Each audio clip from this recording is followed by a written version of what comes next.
Foli ani tanuni ka di aw bɛɛ lajɛlen ma su in na aw fɛn fɛn bɛ k'a fɔ ni o kɛlen don k'a ka radio butɔ ka munumunu ka bila 98 a n'a nɔkanfɛ 8 na k'aw fo aw ka kanu na k'aw fo aw ka danaya la ka tila ka aw fo aw ka sugantili la ka ɲɛsin anw ma laseli anw b'a kɛ ka bɔ Banangabugu zone commerciale douane ale kɔfɛ te coyi dimanche o dimanche nɛgɛ kaɲɛ 21 ni o dana gosira jɛmukan min n'a bɛ sigi aw ye a tɔgɔ de vis-à-vis ɲɛŋwɛn ma lafaamuyalew ka wele bila u ma jamana kunkanko u ka hakili jagabɔ u kana a kow kan walasa an bɛ foli ni tanuni k'a lase bɛɛ lajɛlen ma su in na Mali kɔnɔ ani Mali kɔ kan maa minnu bɛ ka an lajɛ walima k'a lamɛn bɔlɔlɔ siraw fɛ an bɛ foli ani tanuni k'a lase u bɛɛ lajɛlen ma Peace FM en direct Lumière Info ka taa se Mali Sadio TV Mali Kura TV Cine.com nin bɛɛ lajɛlen sanfɛ an bɛ foli ni tanuni k'a lase aw bɛɛ lajɛlen ma i b'a fɔ an y'a fɔ aw ye cogoya min na su in na makolo girin dɔ b'an bolo jamana in jɔyɔrɔbatigi dɔ o bɛ an bolo o la da bɛna maga fɛn caman na jamana kunkanko kumaw olu la o la an bɛ foli ni tanuni k'a lase aw bɛɛ lajɛlen ma su in na aw fɛn fɛn de bɛ k'a fɔ ko o sɔgɔlen don an na o la professeur Ibrahim Igasa Maïga ale de y'an ka bi maa welele n'i y'ale tɔgɔ fɔ jamana in kɔnɔna la bi a bɛ dɔn maa min ko don parti politique min bɛ yen ko URD o maakolo girin don jɛkulu min ni a bɛ fɔ a ma EMK o maakolo girin don ka taa se M5 ma fo ka taa se an bɛ don min na i ko bi ministre don min ka caw ɲɛsinna yɛlɛmali o ma n'o ye réforme ye an bɛ a lajɛ sa ka kuma galama ko tɛnku a la foli min bɛ a bolo ka ɲɛsin jamana kɔnɔden bɛɛ lajɛlen ma Mali kɔnɔ ani Mali kɔ kan a k'o kɛ an ka sɔrɔ ka don ni baabu ye ministre ni su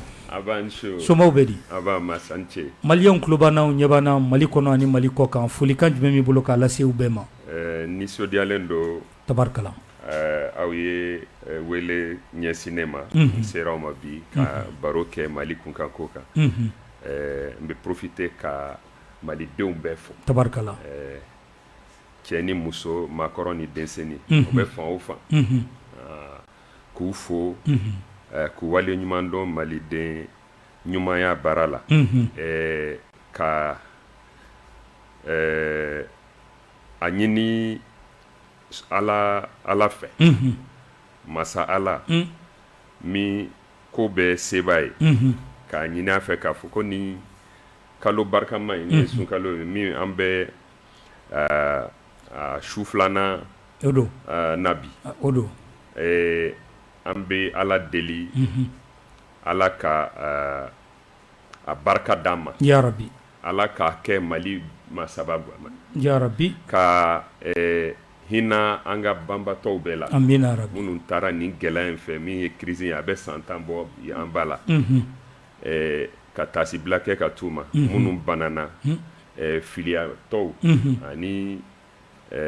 minnu ye lujura sɔrɔ a la ani fana a bɛ fɔ minnu ma fana denmisɛnnin minnu funakɛni tɔw o bangebaaw tanyana ka foli kɛ ka taa nin bɛɛ ma an ka dugawu kɛ ala ka aw yɛrɛ fɔ aw n'aw baara kɛ ɲɔgɔn bɛɛ o diyara n ye kosɛbɛ o b'a to n'an bɛ ɲininkali fɔlɔ min k'i la o de e bɛ minisiriso min kunna a ka baara bɛnnen don mun de ma kɛrɛnkɛrɛnnenya la alhamdulillah n bɛ taasibila kɛ ka taa maliden minnu bɔra ka kɛlɛ kɛ depuis san 2020 ka foli kɛ ka t'u ma minnu taɲana fana ka taasibila kɛ ka t'u ma ala k'u hinɛ ala k'a fa ko ya rabi o kɛlɛ wili ka jɔ don a ma dogo maa si la a nana bɔ min kan a fɔra jɛkulu ma ko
wulikajɔ min kɛra min nana bɔ M5 kɛlɛ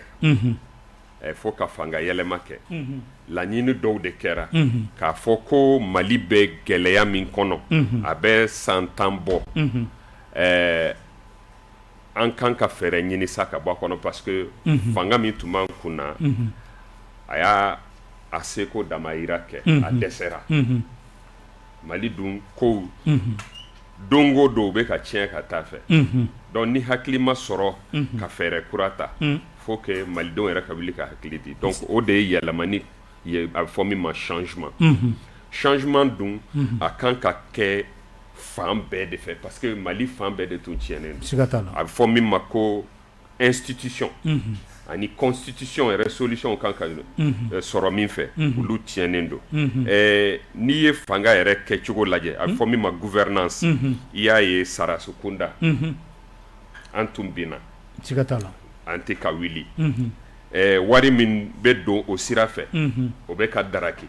dunko juguya cayara fan bɛɛ fɛ a bɛ fɔ min ma kalanko kɛnɛyako siraw ani adamadenya yɛrɛ cogoya bɛɛ a bɛɛ tiɲɛnen don fo an b'an yɛrɛ ɲininka an ye malidenw ye an bɔra maabaw de la an bɔra kobaw la mɔgɔw tun y'an bonya diɲɛ fɛ ka tɛmɛ mun de ye an se yan ma bi donc o ye ɲininkali tɔ min ye donc o de la malidenw ko fo an ka wuli ka jɔ kɛ donc fo yɛlɛma ka se ka don nin ko ninnu bɛɛ la kelen kelen mais yɛlɛmani don a ɲuman ye min ye malidenw yɛrɛ ye hakilina ta ɲɔgɔn fɛ cogo min k'a faamu k'a fɔ ko a bɛ a yɛlɛmani nin ni u yɛrɛ m'u sɔbɛ don a ma a tɛ se ka kɛ donc o de nana bɔ ni ministère ni création ye gouvernement yɛrɛ kɔnɔ k'a fɔ refondation de l'État k'a fɔ ko Mali kura hakilina an b'a ta ɲɔgɔn fɛ cogo di k'a fɛɛrɛw ɲini ɲɔgɔn fɛ cogo di k'a lawaleya cogo di o de ye refondation donc Ala ye ne gɛrisigɛ bɛn o ma donc mais maa kelen tɛ se k'a kɛ maa fila tɛ se k'a bɛ malidenw bɛɛ de b'a kɛ donc o de ye nin ye aw y'a ye fana a taara bɔ min kan fo hakili kuraw sɔrɔla peut-être an bɛna don o kɔnɔ k'o fɛsɛfɛsɛ ni Ala sɔnna a ma o b'a jira k'a fɔ e ka minisiriso o jɔsen ka bon kosɛbɛ Mali kura o taabolo la sabula refondation n'o ye ka jɔsen kuraw k'olu jɔ jamana la e yɛrɛ ka baara a bɛ bɛn o ma o hukumu kɔnɔna la an y'a ye k'a fɔ à partir du 24 mai n'a bɛ fɔ ko ka transition ka rectifier o baaraw olu nana daminɛ ka M5 ka baara kalifa aw yɛrɛ la sa kana se fo an bɛ don min na ko bi ma yala aw ye kɛlɛ kɛ ni laɲini minnu ye bi bi na yɛrɛ fɛ a bɛ ka sabati alhamdulillah an bɛ se k'a fɔ a bɛ ka sabati tabarikala mun na parce que n ko changement kɛra 18 août fanga kɔrɔ binna maa kuraw nana mais fanga ka yɛlɛma ani hakili min tun b'a yɛlɛmani kunkan kɔrɔ est-ce que o tun baara bien an y'a ye an ye kalo 8 kɛ an ma se ka taa yɔrɔ jan na parce que mɔgɔ minnu tun nana u tun ma a hakili yɛlɛmani hakili matarafa ka ɲɛ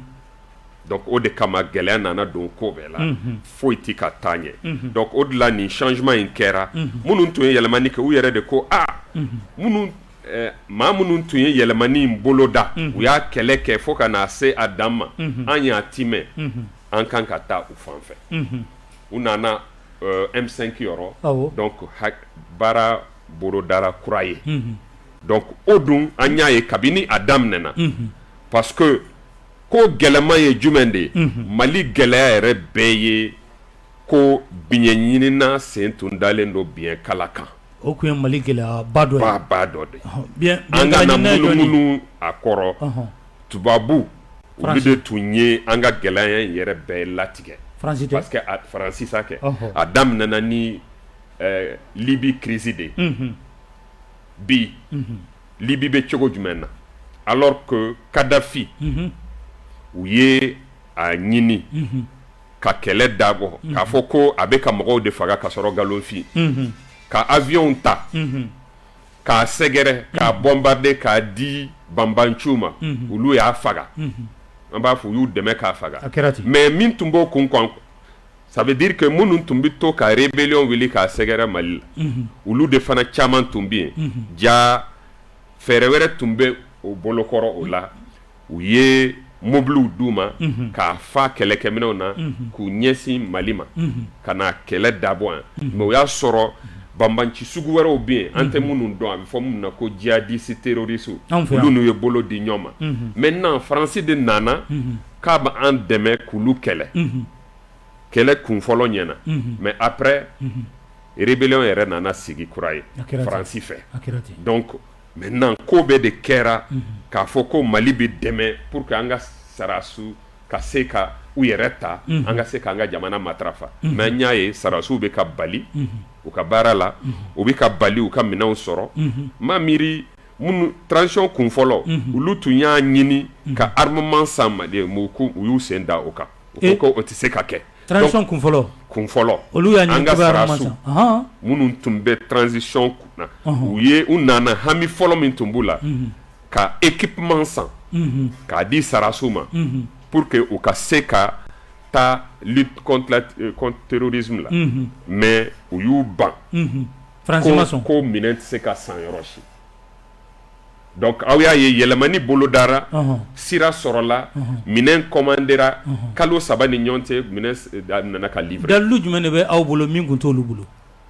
dalilu min bɛ an bolo an ko tɛ transition kun fɔlɔ bolo an ko an bɛ ban de i bɛ ban fɔlɔ Faransi bolo i bɛ ban fɔlɔ minnu bɛ k'i bali k'i yɛrɛ ta i bɛ ban olu bolo fɔlɔ parce que tant que banni hakili ma ta i tɛ se k'i yɛrɛ sɔrɔ donc o de kɛra mais aw y'a ye o fana nana bɔ min kan Faransi ɲɛmaw président a ministre des affaires étrangères a ministre de la défense ani ko olu ta bɛ kɛ nenini ye ka ɲɛsin Mali ɲɛmaw ma u y'o kɛ parce que n'an ko an bɛ nin kɛ u b'u ban n'an ko an bɛ taa kɛlɛkɛminɛ commandeur u b'u ban mais u ma se k'a bali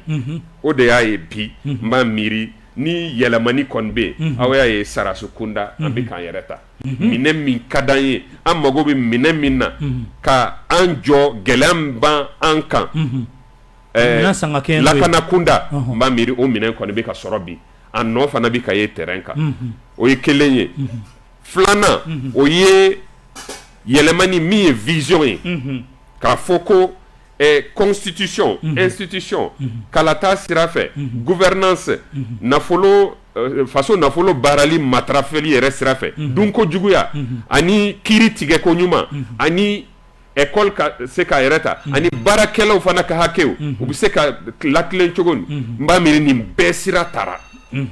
min y'a bakuruba ye o y'a ye malidenw bɛɛ sigira assise nationale de la refondation ka hakiliw bɛɛ fara ɲɔgɔn kan gɛlɛya minnu bɛ k'a bɛɛ fɛsɛfɛsɛ sira min bɛ ta k'o fana bɔ o kɛra gafa ye k'a di jamana ɲɛmaaw ma n b'a miiri o ye baara kun fɔlɔ ye a filanan o bɛna kɛ lawaleya ye donc an bɛna se o fana ma tabarikala o b'a jira k'a fɔ aw ye kɛlɛ kɛ ni hakilina min ye o hakilina de kɛra gafe min ni o yera assise nationale senfɛ baara de kan ka kɛ n'o ye an bɛ don min na i ko bi a kun fɔra jamanadenw ye layidu kun taara k'a fɔ ko ni fɛn o fɛn bɔra a kɔnɔ ko a baara bɛ kɛ yala a baara bɛ niveau jumɛn na bi assise jaabiw a baara bɛ ka kɛ a bɛ ka kɛ a kana a dogolen tɛ maa si la k'a fɔ ko assisew kɛra ka bɛn 30 décembre ma décembre kalo tile 30 a kɛra ten lahidu tun taara CEDEAO jamana ɲɛmaaw ma k'a f'u ye ko an tun bɛ fɛ ka chronogramme c'est-à-dire baaraba minnu kan ka kɛ pour que ka transition kuncɛ an tun bɛ fɛ ko o chronogramme d'u ma le 31 janvier 2022 mais u ko a bada ko fa nana ye au plus tard le 31 décembre 2021 an ko baasi t'o la donc si ka fɔ kɛra ma miiri a table ronde tun kɛra septembre o hakiliw taara a kalifala panel de haute personnalité ani commission nationale d'organisation bɛ profiter k'olu fo an ka maabaw don vraiment u ye baaraba kɛ donc olu fana u ye sigi ka fɔw kɛ maintenant ka programme kura bɔ du 11 décembre au 30 décembre donc sigi ka fɔ kɛra commune cercle région Bamako district kɔnɔ yan an ka kɔkan jamanaw na malidenw bɛ yɔrɔ min fo ka niveau national sɔrɔ bɛɛ y'i yɛrɛ sɔrɔ kɔnɔ maintenant olu tilalen hakilina ninnu sugandili kɛra k'a fɔ ko pour que transition baara ka kɛ ka ɲɛ il faut que nin ka se ka kɛ nin bɛ kɛ waati jumɛn na an y'a jateminɛ bɔ k'a fɔ ko ayiwa malidenw ye min laɲini k'a fɔ ko yanni san 5 cɛ an ka se ka nin baarabaw kɛ pour que ka Mali jɔ a senkala kan pour que an kana segin an kɔ tuguni donc o hakilina de taara di CEDEAO ma mais o y'a ye u bɔra ni fan min ye u bɔra ni kɛlɛbolo de parce que 9 janvier aw y'a ye u seko dama yira u bɛ se fɛn fɛn na Mali contrôle la min ye sanction ye u y'o de bere d'an kun mais malidenw ko an tɛ sɔn aw bɛ yan aw bɛ san 10 bɔ aw dɛsɛra Mali dɛmɛni ko la aw ma se ka foyi ɲɛ fɛn bɛɛ tiɲɛna aw ɲɛna donc a ɲuman ye min ye aw b'a to an ka sira ɲini an yɛrɛ ye donc malidenw bɔra le 14 janvier n b'a miiri bɛɛ y'a ye jateminɛ na Mali kɔnɔ dɔrɔn mɔgɔ hakɛ min bɔra a bɛ ɲini ka miliyɔn 4 bɔ n'a ma tɛmɛ o yɛrɛ kan o don minnu dar'o fana kan malidenw bɔra mais jamanaden wɛrɛw bɔra k'a fɔ k'u ye malidenw hakilina faamu u t'u yɛrɛ dɔrɔn ka kɛlɛ la u bɛ farafinna bɛɛ de ka kɛlɛ la donc aw y'o ye donc ni o kɛra aw b'a dɔn waati min an tun y'a di panel de haute personnalité ani commission nationale d'organisation ma kalo kelen de tun don k'a fɔ ni assises banna le 30 décembre au plus tard le 31 olu kan ka rapport di mais nin baaraw kɛlen nin gɛlɛyaw donnen a kɔnɔ olu fana u ye taama bere ta jama minnu tun bɛ ka taa gouvernement mɔgɔw panel mɔgɔw ni commission nationale d'organisation mɔgɔw surtout à présent u tun b'u cɛma u taara an ka CEDEAO jamana ɲɛmaw u taara u caman fɛ donc o ye dɔ ta u ka délai la mais à partir du 11 février u ye gafe di président ma le 16 février a dira premier ministre ma k'a fɔ ko hakilina minnu taara assise la a rapport filɛ mais kabini o don fana ministère de la refondation min ye ne ka département ye an ye baara daminɛ k'a fɔ nin hakilina de bɔra assise kɔnɔ a fɛsɛfɛsɛli daminɛna nin bɛɛ bɛ se ka lawaleya cogo di ka kɛ baara ye o baara daminɛna k'a fɛsɛfɛsɛ k'a kɛ projet de avant-projet de cadre stratégique de la refondation de l'État ani a ka plan d'action min hakilina minnu dira assise fɛ hakilina 516 a bɛɛ kelen taara k'a bayɛlɛma k'a kɛ baara sira ye a bɛ fɔ min ma action gouvernementale k'a bɛɛ kɛ baara sira k'a bɛɛ fɛsɛfɛsɛ ka tila k'a kun bila k'a kɛ bakuruba 5 ye ok min ye axe stratégique ye donc a jɔsenw olu kɛra axe stratégique ye donc hakilina ninnu kelen baarasɛn ninnu kelen donna olu kɔnɔ ka sɔrɔ ka a kɛ min ye ko atelier parce que a cira gouvernement département bɛɛ ma ministère bɛɛ ma pour que mɔgɔw ka se ka a lajɛ ka hakilijakabɔ kɛ ka tile 3 baara a bɛ fɔ min ma atelier pour que mɔgɔw ka se ka na refondation ye baara kɛ minnu kan ka se ka na olu fana proposer pour que maintenant mun bɛ se ka dilan a la mun bɛ se ka labɛn a la pour que finalement a ka se ka kɛ plan d'action de gouvernement ye min a bɛ lawaleya dɔ bɛ kɛ transition fɛ dɔ bɛ kɛ fanga minnu fana bɛ na kɔfɛ fo yanni san 25 san 30 a baara bɛ se ka kɛ mais o de ye refondation kɔrɔ an yɛrɛ y'a fɔ bɛɛ an k'u ma refondation a ɲɛbila baaraw de bɛ se ka kɛ transition kɔnɔ a sinsin berew bɛ se ka turu mais a baara yɛrɛ o kɔni fo an denw peut-être a n'olu denw olu de bɛ na a baara yɛrɛ kɛ k'a tɔnɔma bɔ o fana a kan ka prépare latigɛ mɔgɔw ye donc o baaraw de bɛ ka kɛ bi n'aw y'a ye atelier kɛra ni atelier kɛra ensuite secrétaire généraux jeudi don tɛmɛnen département ministériel secrétaire généraux bɛɛ puisque u taara ni atelier hakilina u ka département na u seginna ka n'a lajɛ est-ce que minnu fɔra ou donna gafew kɔnɔ est-ce que u taara ba la n'o bɔra a bɛ tila ka taa fo conseil des ministres la ka taa adopter baara dɔw bɛ ka kɛ bi pour que o ka se ka an y'o de fɔ an ko le caractère exécutoire des recommandations des assises lahidi de do min taara jamana ɲɛmaw fɛ donc a tɛ se ka kɛ fɛn ye baara ye ka bila kɔfɛ ten comme dialogue national inclusif kɛra cogo min o jaabiw kɛra cogo min na conférence d'entente nationale états généraux sur la justice sur la décentralisation sur l'éducation assises nationales sur le foncier ninnu bɛɛ tun kɛra ka tɛmɛ mais a kɛra mun ye malidenw yɛrɛ ɲinɛna kɔ an ko assise nationale de la refondation o tɛ se ka kɛ o ye abada nin de bɛna kɛ gouvernement ka baara ye désormais a bɛ min lawaleya ko kuraw de bɛ se ka fara a kan mais k'a fɔ ko mɔgɔw bɛnna min kan k'o kɛ o bila kɛrɛfɛ o kɔni o banna inshallah ministre munna an ni CEDEAO dɛsɛlen don ka bɛn dati ko la n tun ye biɲɛ ɲinina fɔ i y'o fɔ CEDEAO biɲɛ ɲinina ka cidenw de comme biɲɛ ɲinina dɛsɛra donc a ye birifini wɛrɛ de biri a yɛrɛ kan parce que biɲɛ ɲinina nin Faransi CEDEAO membre de do mais an t'a ye a sɛbɛnnen tɛ gafe foyi la mais décision fɛn fɛn CEDEAO la nka ɲɛ t'a ye n b'a miiri bi puisque ni an y'a fɔ mɔgɔw b'a miiri k'a fɔ ko kuma gansan don ou bien la gauche dɔrɔn de don an b'a ta ka ɲɛsin Faransi ma est-ce que CEDEAO delila ka réunion kɛ ni réunion ni a kumasenw ani hakiliba minnu kan ka taa la décision minnu bɛ ta est-ce que Faransi ɲɛmaw de t'a fɔ fɔlɔ souvent kalo kelen souvent semaine kelen souvent tile damadɔ avant que CEDEAO mɔgɔw yɛrɛ ka bɛɛ y'a ye a caman yira la donc CEDEAO t'i ka solution ɲini Mali ko la koyi non n bɛ dalu damadɔ dɔrɔn d'i ma sigi ka fɔ laban minnu kɛra parce que ne k'i ma assises bannen an taara ni malidenw hakilina ye an b'a miiri n'an ko san 5 nin baaraw de bɛ se ka kɛ sigi ka fɔ de don an ko c'est des bases de discussion kuma bɛ se ka kɛ minnu kan mais ni ko wɛrɛ t'u kunna u bɛ fɔ ko non a ye na an bɛna ni an k'a lajɛ cogoya wɛrɛ la nin ka ca trop an ka nin kɛ tan an ka nin kɛ tan an ka nin kɛ tan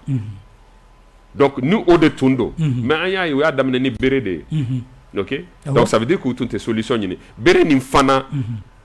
a dabɔra mun kama a dabɔra de ka malidenw lasiran k'u jigi latigɛ k'u dimi transition fanga kɔrɔ pour que u ka se ka wuli ka jɔ kɛ transition fanga kɔrɔ k'a labin et puis u ka na ni maa kuraw ye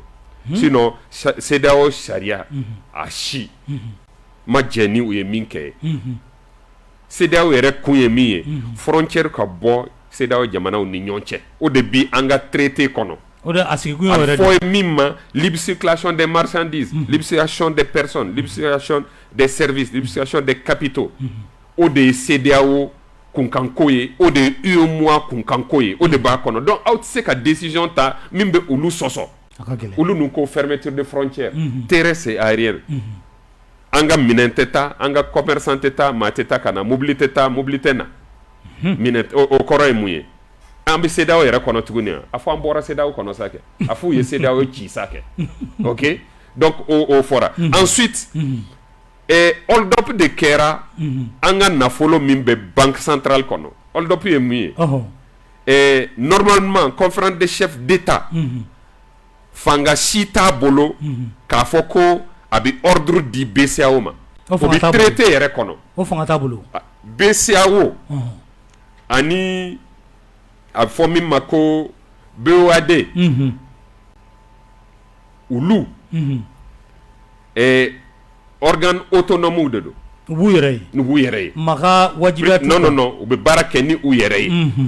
parce que c'est des éléments de souveraineté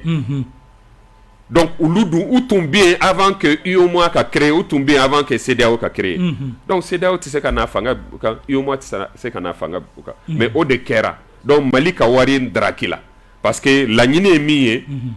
u tɛ sariya sira la fewu u b'a fɛ dɔrɔn malidenw ka siran u ka dimi fanga kɔrɔ ka wuli ka jɔ kɛ fanga contrôle la ka fanga labi o dun ma sɔrɔ malidenw y'a faamu k'a fɔ ko n'u ma wuli k'u jɔ ka yɛlɛma boloda Mali yɛrɛ de bɛ tiɲɛ ka taa Mali bɛ bɔ an bolo bɔgɔ o de tun ye laɲini fana ye depuis le début n bɛ fɛ ka o yɔrɔ fɛ maintenant ensuite takasegiw kɛra an nana san 4 kan o ma bali u kan sanctionner finalement an yɛrɛ de ye fɛɛrɛ kɛ an ko il faut que ninnu u ka se k'an faamu an ka sigi ka fɔ kɛ Union africaine président de la commission nana an ye sigi ka fɔ kɛ perepere-latigɛliw kɛra fɛsɛfɛsɛliw kɛra ale ko sisan de ale ye Mali problème faamu ale tun m'a faamu mais sisan de a y'a dɔn an fɛ ka taa donc nin man gɛlɛn ale bɛ taa fɔ CEDEAO mɔgɔw ye a y'a kɛ joona joona aw ni Maliyɛnw ka sigi ka kuma parce que hakilina mun b'u la yɛlɛmani hakilina de don donc an k'u dɛmɛ o la an yɛrɛ an ye labɛn de kɛ an ye commission fila créer commission de discussion politique commission de discussion technique donc an y'o dayɛlɛ donc commission de discussion politique Goodluck nana ka kumaɲɔgɔnya kɛ ni an ka ministrew ye an yɛrɛw an kumana an ko nin de don maintenant ko k'a bɛ nana ka techniciens ye experts o bɛ n'u sigi Mali bɛ fɛ ka min kɛ an k'a lajɛ ɲɔgɔn fɛ ji ɲɛma jɔlen na experts nana n lamɛn dɛ n bɛ fɛ k'a yira k'a fɔ ko solution tun ko t'u ye CEDEAO la experts nana u ni gouvernement ka experts u ye baara kɛ tile 10 10 jours de travail gouvernement mɔgɔw k'u ma an tun ye min yira jamana ɲɛmaaw la filɛ nin ye mais a ye durée min ye délai ye a y'o bɔ hakili la aw kan ka min lajɛ mun de kan ka kɛ Mali jamana ɲɛmaaw ye mun de yira malidenw ye mun de yira min kan ka kɛ nin transition na pour que an ka se ka bɔ élection jɛlen kan parce que aw jɔrɔna ko bɛɛ CEDEAO aw ko élection de ka kɛ an ko o tɛ baasi ye an yɛrɛ ka laɲini o de ye élection ɲuman kan mais a ɲuman a jɛlen min bɛ kɛ lakana kɔnɔ min bɛ kɛ tilennenya kɔnɔ min bɛ kɛ hakɛw matarafali kɔnɔ min bɛ kɛ jɛlenya vraiment ani tilennenya kɔnɔ an ko an bɛ o élection de kɔ donc pour que o ka se ka kɛ tɛmɛsira dɔw de filɛ il faut que olu ka se ka kɛ o yirala ɲɔgɔn na peut-être aw bɛ temps di ma n bɛ tila ka segin olu kan mais o yiral'u la donc baara minnu fɔra pour que ka se ka taa bɔ élection ɲuman kan a kelen u ma se k'a fɔ ko nin baara in a kun tɛ si experts ma se k'a fɔ donc maintenant o baara in a kun cɛra ni rapport de ye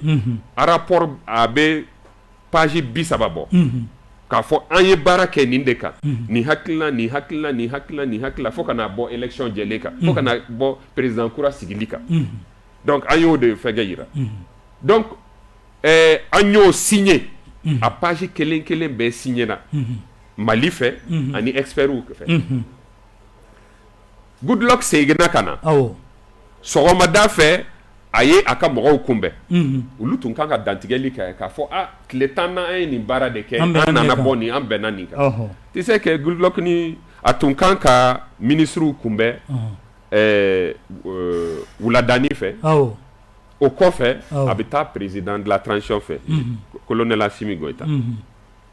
pour que ani ministrew ye hakilina minnu fɛsɛfɛsɛ ɲɔgɔn fɛ o bɛnna min kan o ka taa yira président la mais an nana kuma bɛ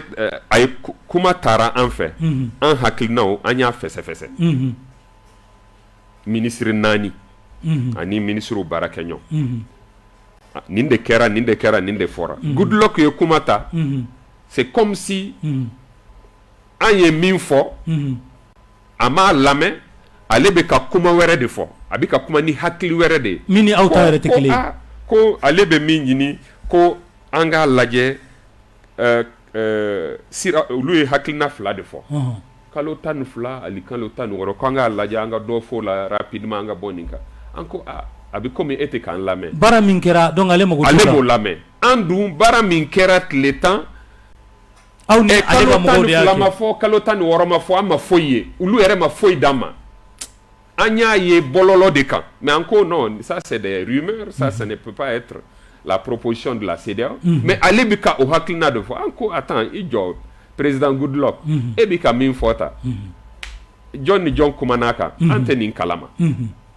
ayi numankuru la k'i numan bolo la ka a ko a kɛra cogo di c'est comme si a ka mɔgɔw u ma foyi fɔ a ye an ye baara kɛ minnu kan n t'a dɔn tugumanciya de don wa ou bien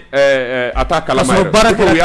ka sɔrɔ baara kɛra tile 10 ala ka sɔrɔ ale yɛrɛ de fana ye o mɔgɔ kelenw di k'aw ni absolument o baara jaabi ye a mago ma ko la o de kama an ko pourtant a lajɛ an bɛ ka min fɔ nin an ye baara de k'o kan ayiwa ni gafe ma d'i ma a gafe filɛ a signéna i ka mɔgɔ minnu sigilen filɛ dɛ an n'olu de y'a signé a y'o gafe d'a ma a dira a ma a m'a lajɛ donc finalement a y'a lajɛ ko non nin gɛlɛyara ko finalement a yɛrɛ t'a dɔn a bɛ taa min fɔ président ye an taara président fɛ a ko président ma ko comme n nana ni mɔgɔw an ye baro kɛ mais n tɛ se ka na Bamakɔ ka segin ka sɔrɔ n ma na bonya foli da i kan a banna comment bɛrɛ mission yɛrɛ bɛɛ kɛra o ye mission laban yan non avant k'a ka na mission laban avant k'a ka na o la donc sisan de a taara o de la a tun bɛ ka kalo 12 ni kalo 16 min fɔ ka sɔrɔ ka taa k'o gafe ci ka na ko an k'o lajɛ an ko mais an ye baara kɛ min kan aw bɛ ka min fɔ o tɛ Mali kunkan ko ye o tɛ an ka foyi ɲɛnabɔ an yɛrɛ ye baara kɛ min kan pour que aw t'o lajɛ a fɔ an bonya bɛ ninnu yɔrɔ non an bonya tɛ u tɛ solution yɛrɛ ɲini na olu kɔni u b'a fɔ dɔrɔn a bɛ comme dɔ de bɛ k'a fɔ ye ko a ye waati janya dɔrɔn ninnu an bɛ fɛɛrɛ sɔrɔ o la an b'u keleku sisan u bɛ kɛ ko dɔ ye o de tun bɛ yen ka temps perdu o de b'u kɔnɔ i m'a ye ni mɔgɔw bɛ ballon tan na ni dɔw gagné a bɛ temps perdu a tɛ fɛ dɔ in ka b'a la a bɛ to ka temps perdu a bɛ ballon tan ka bɔ a b'a kɛ comme mais a b'i yɛrɛ bɔ ka bin donc o ɲɔgɔn de kɛra nin ye aw y'a faamu an y'a faamu a mɛnna maintenant an ko de a kɛra cogo cogo an ka jamana de don a kɛra cogo cogo gɛlɛya bɛ an de kan a kɛra cogo cogo an ka mɔgɔw de bɛ ka sa kɛmɛ kunda ba kelen kunda san joli Mali tɛ se ka diya olu ye fana ka tɛmɛ anw kan donc aw bɛ a lajɛ an de ka taa sira malidenw de sigira gɛlɛya in bɛɛ kɔnɔ lakanabaliya kɔnɔ minɔgɔ dumuni tanya gɛlɛya sugu bɛɛ b'an kan embargo bɛ an de kan mais an ko aw k'a lajɛ sira fɛ sira min n'an y'a ta an tɛ segin kɔlɔlɔ in kɔnɔ tuguni tant qu'aw m'a kɛ ten an tɛ se ka taa dɔrɔn ka élection kɛ sini kɛnɛ après fanga bɛ n'a bin parce que wulikajɔ kɛra mɔgɔw ma sɔn élection ma ɲɛ ainsi de suite et puis an bɛ sigi nin kɔnɔ et puis a bɛ juguya ka tɛmɛ an bɛ min dɔn kan an ko o kɔni an tɛ se ka s'o ma malidenw bɛɛ sɔnna est-ce que aw bɛ se ka malidenw lamɛn seconde kelen aw ka baara kɛ n'u ka hakili ye donc a kɛra ten finalement nin hakili dira ma an ye baara k'a kan o de la a seginna ka na a ye n'ale laban min kɛ a nana an ye baara daminɛ parce que yamaruyaw dira ma jamana ɲɛmaa fɛ Mali jamana ɲɛmaa fɛ ko ok bon ko aw ka taa nin maintenant gɛlɛya bi an de kan an de bɛ fɛ ka bɔ nin kɔnɔ an k'a lajɛ a ti ɲɛ min kɔ an yɛrɛ k'o lajɛ an ka taa ni o sira ye parce que an bɛ fɛ a ka ɲɛ kosɛbɛ de mais ni minimum min bɛ se ka kɛ parce que u bɛ ka ban u ŋaniya man ɲi u tɛ fɛ an ka solution yɛrɛ sɔrɔ an ka taa pour que an ka se ka nin solution sɔrɔ an nana sigikafɔ daminɛna kuma taara min bɛ Mali kunkan ko kan an kuma o de la n bɛna kuma i fɛ yan an kuma Mali mago bɛ min na bi lakana o de y'a fɔlɔ ye bi na an ka jamana ɲɛmaaw ye min yira Sarasu kunda bɛɛ bɛ ka tɛgɛrɛ fɔ a ma dogo maa si la k'a fɔ ko terrorisme kɔni a bɛ ka kɔma segin malidenw minnu ye déplacé ye mɔgɔ a bɛ ɲini ka mɔgɔ 100 a bɛ fɔ cogo di 400,000 déplacé maa ba 400 maa ba 400 maa ba 400 o déplacé de bɛ yen mais bi a bɛ comme ni maa ba 100 o bɛɛ seginna o bɔra 400 parce que u y'a dɔn k'a fɔ ko lakana seginna u ka duguw la u seginna u yɛrɛ ma k'a sɔrɔ hali maa m'u ɲininka an ko o bɛ ka kɛ jamana min kɔnɔ aw yɛrɛ y'a ye an bɛ ka tourisiw bon aw yɛrɛ y'a ye an ye kɛlɛminɛnw sɔrɔ aw y'a ye dɔw bɛ ka na an kan ka dɛmɛ an ni dɛmɛ de ka kan aw ma kan ka fɛnw gɛlɛya an bolo aw yɛrɛ dɛsɛra min na communauté internationale dɛsɛra min na Serval Barkhane Takuba MINUSMA dɛsɛra min na an bɛ ka solution sɔrɔ bi an de kan ka dɛmɛ donc ni lakana in kɛra parce que lakana de bɛ se k'a kɛ jamanadenw bɛ segin ka taa u ka duguw la n'aw ko kalata vote mais ko jamanadenw de b'a kɛ n'u tɛ yɔrɔ min na don jɔn bɛ taa kalata u bɛ taa kalata jɔn ye lakana tɛ yɔrɔ min donc lakana o de y'a kun fɔlɔ ye donc lakana dun bɛ ka kɛ o ye a fɔlɔ ye a filanan lakana fɛn fila b'a nɔfɛ k'a fɔ ko DDR o ye jumɛn ye k'a fɔ ko an ni banbanci minnu ye gafe signé a bɛ fɔ min ma accord issu du processus d'Alger an y'a signé mais hali bi marifa b'u bolo u ma bila an ko ni Mali sarasiw seginna u ye yɔrɔw minɛ ka ɲɛ u kan ka kɛ olu dɔrɔn de kan ka kɛ marifatalaw ye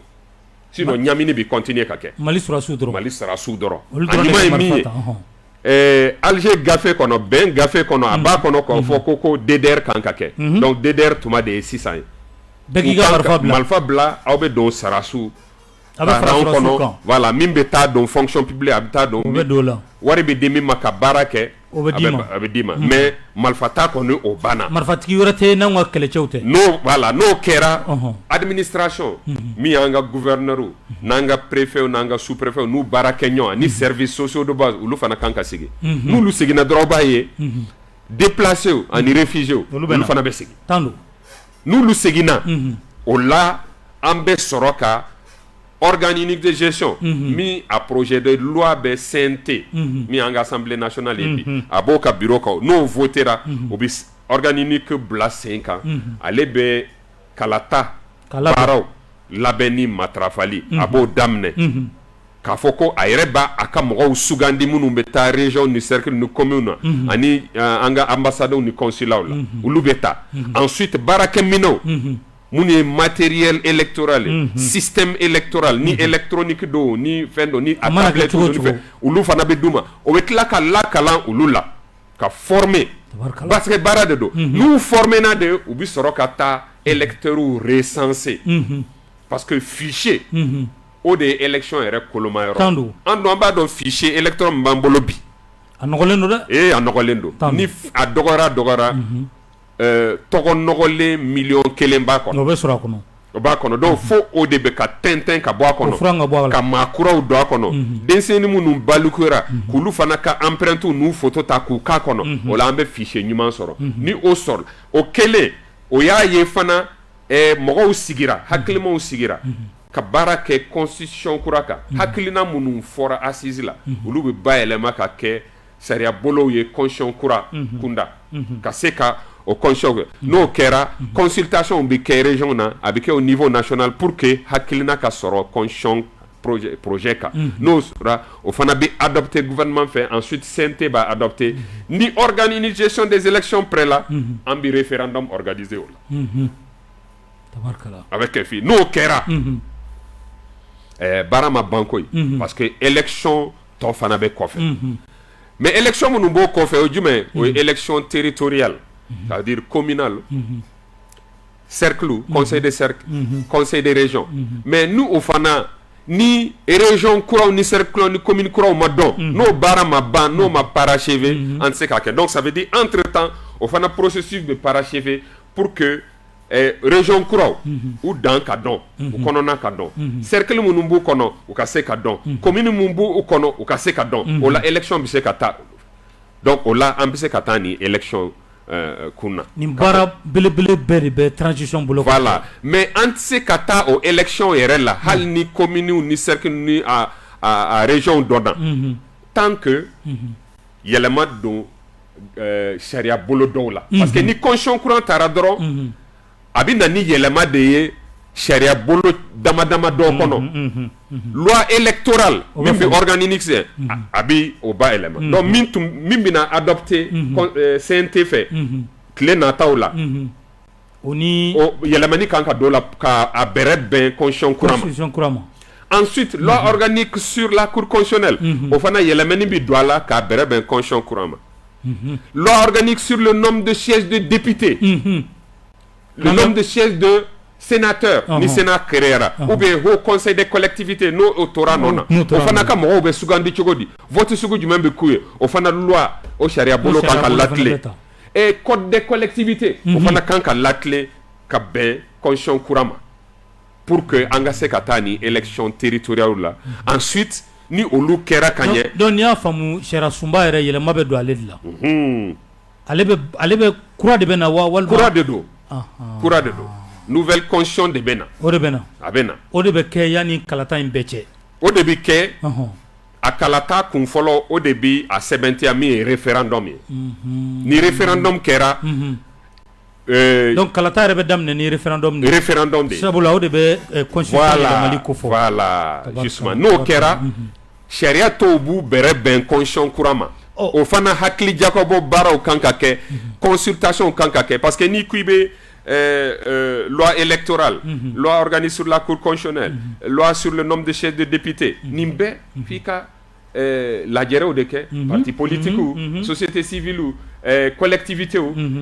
Cour constitutionnelle mɔgɔw, juge ou ninnu bɛɛ kan ka lasigi de. Séminaire ni atelier ni concertation de kan ka kɛ pour que ninnu bɛɛ yɛlɛmani ka se ka d'u la, gouvernement k'u adopter, ensuite CNT k'u adopter u ka kɛ sariya kura ye, o la an bɛ se ka taa élection na min ye élection territoriale ye, an ye saba de fɔ a la, élection parlementaire olu fana kan ka kɛ, c'est-à-dire législative député kalata, sénateur ou bien au conseil des collectivités olu dɔ kelen ça dépend min bɛ sugandi constitution kura kɔnɔ, an ye sira jumɛn ta, ni o kɛra n'olu fana banna an bɛ sɔrɔ ka taa présidentielle la. Maintenant n'i y'a lajɛ n ye élection sugu 4 de fɔ yan, référendum min ye constitution kura élection o ye kelen ye, élection territoriale min ye conseil communaux, conseil de cercle, conseil de région, voilà, Nagakarakorota, ok d'accord. Ensuite, élection parlementaire ou législative, ani sénateur ou bien au conseil des collectivités ou l'élection, o fana kan ka kɛ, ni ye saba ye. Nani na o ye président Kalata ye. Ale de b'a kuncɛ kɛ. Voilà, an ko mun an ye jamana min ye kɛmɛ sarada a dɔgɔyara ma 80 olu ka balo olu ka baara a bɛ samiya bolo de fɛ. N'i k'i bɛ élection kɛ samiya fɛ i bɛ mɔgɔ caman bali u kana vote kɛ parce que mɔgɔw t'u ka forow bila, mɔgɔw t'u ka baganw to kungo fɛ k'a fɔ k'u bɛna kala ta dimanche don dɔ fɛ ka tila ka segin, caman t'a kɛ. Donc n'i bɛ fɛ a ka kɛ ɲuman ye, bɛɛ ka participer, bɛɛ ka sira sɔrɔ k'i ka sugandili kɛ kala ta sira fɛ, f'i k'a kɛ waati la min foro baaraw olu jɔlen don, voilà, nakɔ baaraw, bagan gɛn baaraw ani mɔnikɛ baaraw ninnu bɛɛ waatiw tɛmɛna. N'o kɛra i bɛ sɔrɔ ka waati dayɛlɛ, mɔgɔw bɛna vote kɛ. Donc o dun o de y'a kɛ an bɛ taa fo san 4 san 5 mais n'i ko i t'o lajɛ bɛ i bɛna san 4 mais an m'o lajɛ o kuma min donna an da an ko guduna kuma président ko an ka na n'a ye kalo 36 min ye san 3 ye. San 3 a y'o fɔ a ye. An y'o fɔ a ye jumadon dɔ de don. Kumaw taara ka na kumaw ta, an kuma a ma fɔ gansan kan koyi, baara minnu bɛɛ kan ka kɛ a gafe filɛ nin ye. A y'o bɛɛ yira a la. An y'o bɛɛ yira a la. An ko ayiwa hakilina dɔn a kana poyi dɛ parce que aw y'an deli min na ni Mali ye min d'aw ma bɛɛ aw yɛrɛ b'a la poyi bɔlɔlɔw fɛ. Malidenw bɛ n'a ye c'est comme si jamana bɛ k'u janfa alors que an b'a dɔn kuma de dira ma assise la k'a fɔ a ye taa nin baara kɛ. An b'a dɔn an b'a kɛ ni jamanadenw ka danaya de mais ni fɛsɛfɛsɛ in b'a la a ka kan jamanadenw ka bɔ a kalama fɔlɔ sanni a ka taa bɔlɔlɔw fɛ mais an b'a dɔn aw ka hakili mais an ko nin kɔni a kana bɔ dɛ, a dir'u ma ko dɔn ko olu bɛ hakili jakabɔ k'a kan yanni sini cɛ.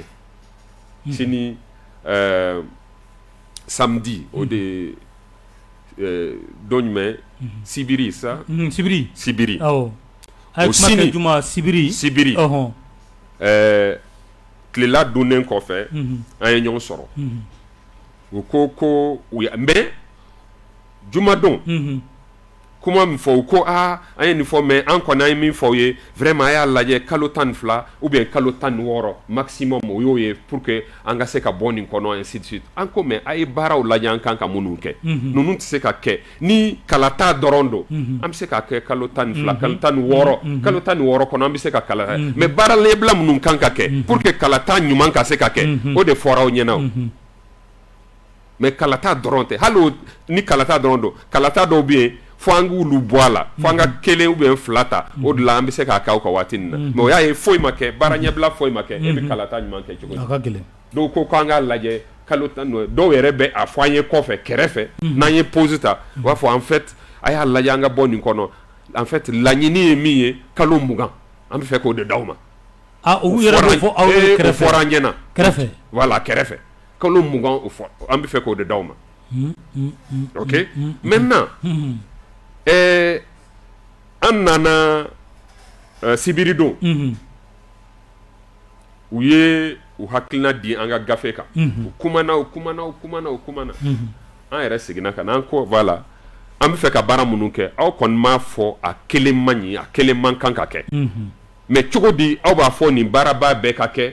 an ka kɛ kalo 10 kɔnɔ 12 kɔnɔ kɛcogo t'o la o kuma daminɛna sibiri don 16 tɛ fɔ tuguni dɛ jango 20 a bɛ fɔ dɔrɔn 12 kalo 12 o ye sibiri bɛɛ ko la o dɔrɔn de bɛ fɔ sibiri don an ko a y'a lajɛ maintenant kuma taara ka na an seginna ka na kalo 30 ensuite kalo 29 c'est-à-dire o ye san 2 ni kalo 6 ani san 2 ni kalo 5 an danna san 2 ni kalo 5 ma a ko non ko k'a lajɛ ko vraiment kalo 12 kalo 16 ma fɔ da la tuguni ko kalo 10 fo su kora an kuma bon an kɔni an dan ye nin de nin ci de donna an da fo ni e yɛrɛ ye jamana ɲɛmaa ye rendez-vous ɲinɛna a ye sabara don a ye jamana ɲɛmaa sɛgɛrɛ o don de hakili jiginna aw y'a ye jamana ɲɛmaa tun taara taamana fo Kucala a seginna ka na a ko a bɛ a kunbɛn a y'a kunbɛn u kumana a taara nana kalo 10 jamana ɲɛmaa ko a ma i y'a dɔn min dɔn wa n ka mɔgɔw bɔra an fɛ sisan u ye compte rendu kɛ mais ne de y'u bolo tɔnɔ min n k'u ma min don an b'a kɛ san 2 ye kalo 24 ko ale y'o gɛlɛya d'a ka ministre kan aw de b'a baara kɛ n b'a dɔn mais a y'a lajɛ aw bɛ se ka nin teliya cogo min n'an bɛ min koron an k'a koron mais an ka se k'a kɛ a ko donc ne bɛ se ka min kelen f'i ye o tɛ ne yɛrɛ fɛla ye o tɛ jamanadenw yɛrɛ fɛla ye n y'a ye fana a ye ministre degun olu min b'a baara kɛ parce que olu de bɛna dɔn boliboli la donc ne y'u bolo nɔ min kalo 24 Goodluck ko kalo 12 16 ka fɔ tuguni dɛ ko 12 ne ko jɔn de bɛ ka kuma fɛ de an b'a dɔn jama minnu y'a ci kɛ parce que finalement ne ko ale tɛ médiateur ye parce que médiateur i b'i jɔ camancɛ dilan i bɛ dɔ purti nin na i bɛ dɔ purti nin na mais ale kɛra ciden de ye ale ye émissaire de ye médiateur tɛ an ko mais ni si tu n'as pas de pouvoir i bɛ k'an sɛgɛn e tɛ se ka foyi kɛ et d'ailleurs kuma fɔlɔ minnu donna e bɛ ka segin o kɔ tuguni kɛnɛma a fɔra an ye kalo 20 e tɛ ka hali 16 fɔ e bɛ kalo 12 dɔrɔn de la donc ça veut dire que u tɛ ka o de kama n k'i ma CEDEAO tun tɛ solution ɲini na o maintenant a seginna comme si ale bɛ taa consultation na an bɛ bɔ a kalama lettre bɛ na ko sommet kan ka kɛ c'est pas le président en exercice de la CEDEAO Nana Akufo-Addo non ale tɛ ayi lettre au de président de la commission de la CEDEAO qui est un fonctionnaire un simple fonctionnaire ale de lettre ci an ka ministre des affaires étrangères ma k'a fɔ ko bon a fɔ i ka jamana ɲɛmaa ye ko jamana ɲɛmaaw b'a bisimila ni 25 mars Accra a ka na o convocation ye o convocation o tɛ invitation ye bilen dɛ donc bonya tɛ ko la tuguni Nana Nana dama la e nana daka bo o ma ale mi da la non bonya yɛrɛ tɛ an ma tuguni ni Maliba in bɛɛ u bɛ fɛ k'a kɛ sentereke kuru de ya président Joro ka fɔ ka tita o non ça c'est d'un et puis de deux et kuma dɔrɔn tɛ et a dɔnnen don kalo 24 dalilu filɛ min na o fɔra nin de kan ka kɛ nin kan ka kɛ nin kan kɛ aw ko nin maintenant ni aw b'a latigɛ pourquoi tigi fo jamana ɲɛma yɛrɛ ka taa an ne t'o kunna et d'ailleurs olu chef d'état olu ye réunion joli kɛ visioconférence la maa si ma bɔ i ka bureau la olu ye réunion joli kɛ an bɛɛ y'a ye en visioconférence pourtant décision gɛlɛmaw taara o don donc ni maa min bɛ fɛ ni tun bɛ solution de ɲini tu n'as pas besoin que k'a fɔ cɛ yɛrɛ ka na mɔgɔ yɛrɛ ka na donc mais an ma ban o a ko ne ɲɛ ti ko kura la ni ministre minnu kan ka taa olu bɛ a dɔn min don olu bɛ se a ɲɛfɔli yɛrɛ la ka tɛmɛ ne kan donc ne b'u cɛw ma donc jeudi don 24 ministre y'u labɛn u tun bɛ fɔ aéroport la fo cachet kɛra an ka passeport kɔnɔ u sera fɔ aéroport la non ko ne yɛrɛ tun b'u la cachet kɛra an ka passeport kɔnɔ minɛnw pesera tɔgɔw sɛbɛnna f'u bɛna taa don avion yɛrɛ kɔnɔ ko Mali ka avion don après ci nana ko k'u ko réunion ni ko huis clos de don huis clos ko président dɔrɔn olu de don donc ko ni président yɛrɛ tɛna ko c'est pas la peine ko tɛ ministre ka taa ko o don wa mais huis clos bɛ kɛ don o don fan bɛɛ mais huis clos bɛ kɛ hakiliw de kan a ɲuman ye min ye ni a ŋaniya yɛrɛ tun b'u kɔnɔ ka maliyɛnw lamɛn c'est que aw b'a to au moins ministre ka na ni Mali hakilinaw ye aw bɛ se k'o lamɛn o n'o lamɛnna mais bien o la ministre b'u retirer a b'aw ka décision ta huis clos kɛ o tuma la ni ŋaniya ɲuman de tun bɛ yen dɛ mais u ko ayi k'aw kana taa yɛrɛ de ko ni président yɛrɛ kun tɛ a yɛrɛ bakun tɛ ko c'est pas la peine mais an dun y'a ye a réunion ye président joli déplacera ka taa hali ambassadeur tun bɛ yen n ko oui déjà ambassadeur bɛ yen ministre bɛ yen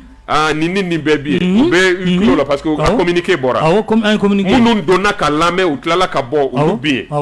parce que a bɛ fɔ ont également participé a fɔra olu de donna k'u ka dantigɛliw kɛ après u bɔra mais minnu ye huis clos kɛ olu bɛ yen olu fana bɛ yen mais a bɛɛ tɛ président ye o président yɛrɛ d'ailleurs président joli de taara a tɛ tɛmɛ 5 kan n'i ye min y'u bisimila n'i y'o fara kan o de b'u kɛ 5 ye mais minnu ye déplacement kɛ président 4 de déplacera donc ça veut dire que Alassane yɛrɛ ma taa voilà donc i y'a ye k'a fɔ ko wɛrɛ de bɛ yen an dun an ko an y'a faamu k'a fɔ ninnu u bɛ ci wɛrɛ de la mais aw man kan ka ɲinɛ min kɔ sommet in yɛrɛ précipité kun parce que Mali ye décision d'État k'a fɔ ko Faransi dɛsɛra ko ka kow tiɲɛ an bolo sisan u ye fɛɛrɛ min sɔrɔ u ka radio an'u ka télé u y'o de kɛ kɛlɛkɛminɛ ye sisan ka galonfinw ta k'a da Mali sarasiw la k'a da maliyɛnw na k'a fɔ nin de bɛ ka kɛ comment il s'appelle Baché David Baché en avril la a nako laban Mali la mois d'avril 2021 comme ale bɛ se k'i to France e tɛ jamana min kɔnɔ san kelen comment e bɛ se k'i sigi k'a fɔ ko nin kɛra yan kungo kɔnɔ jalanw kɔnɔ i ye mɔgɔw sɔrɔ minnu tun bɛ yen e y'u interviewé fo k'u kan da e b'i b'o commenter o tɛ nkalon ye donc ça veut dire que a dara u ye nin de kɛ kɛlɛkɛminɛ ye sisan k'a ɲɛsin Mali ma an kuma n'a kɛra o ye vraiment ce n'est plus la peine u ka na kow ɲami an fɛ yan ka dɔ fara a kan tuguni donc a yi bɔ an fɛ yan an kɔni an bi signal tigɛ an y'o fɛɛrɛw tigɛ signaliw tigɛra France 24 o RFI tɛ voilà ni dɔ wɛrɛ y'i sen da la o fana bɛ tigɛ parce que olu fana parce que hakili jiginna le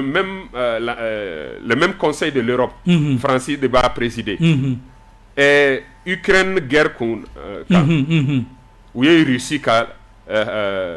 kunafoni lasila où ka signalu mais RT ani Sputnik ulu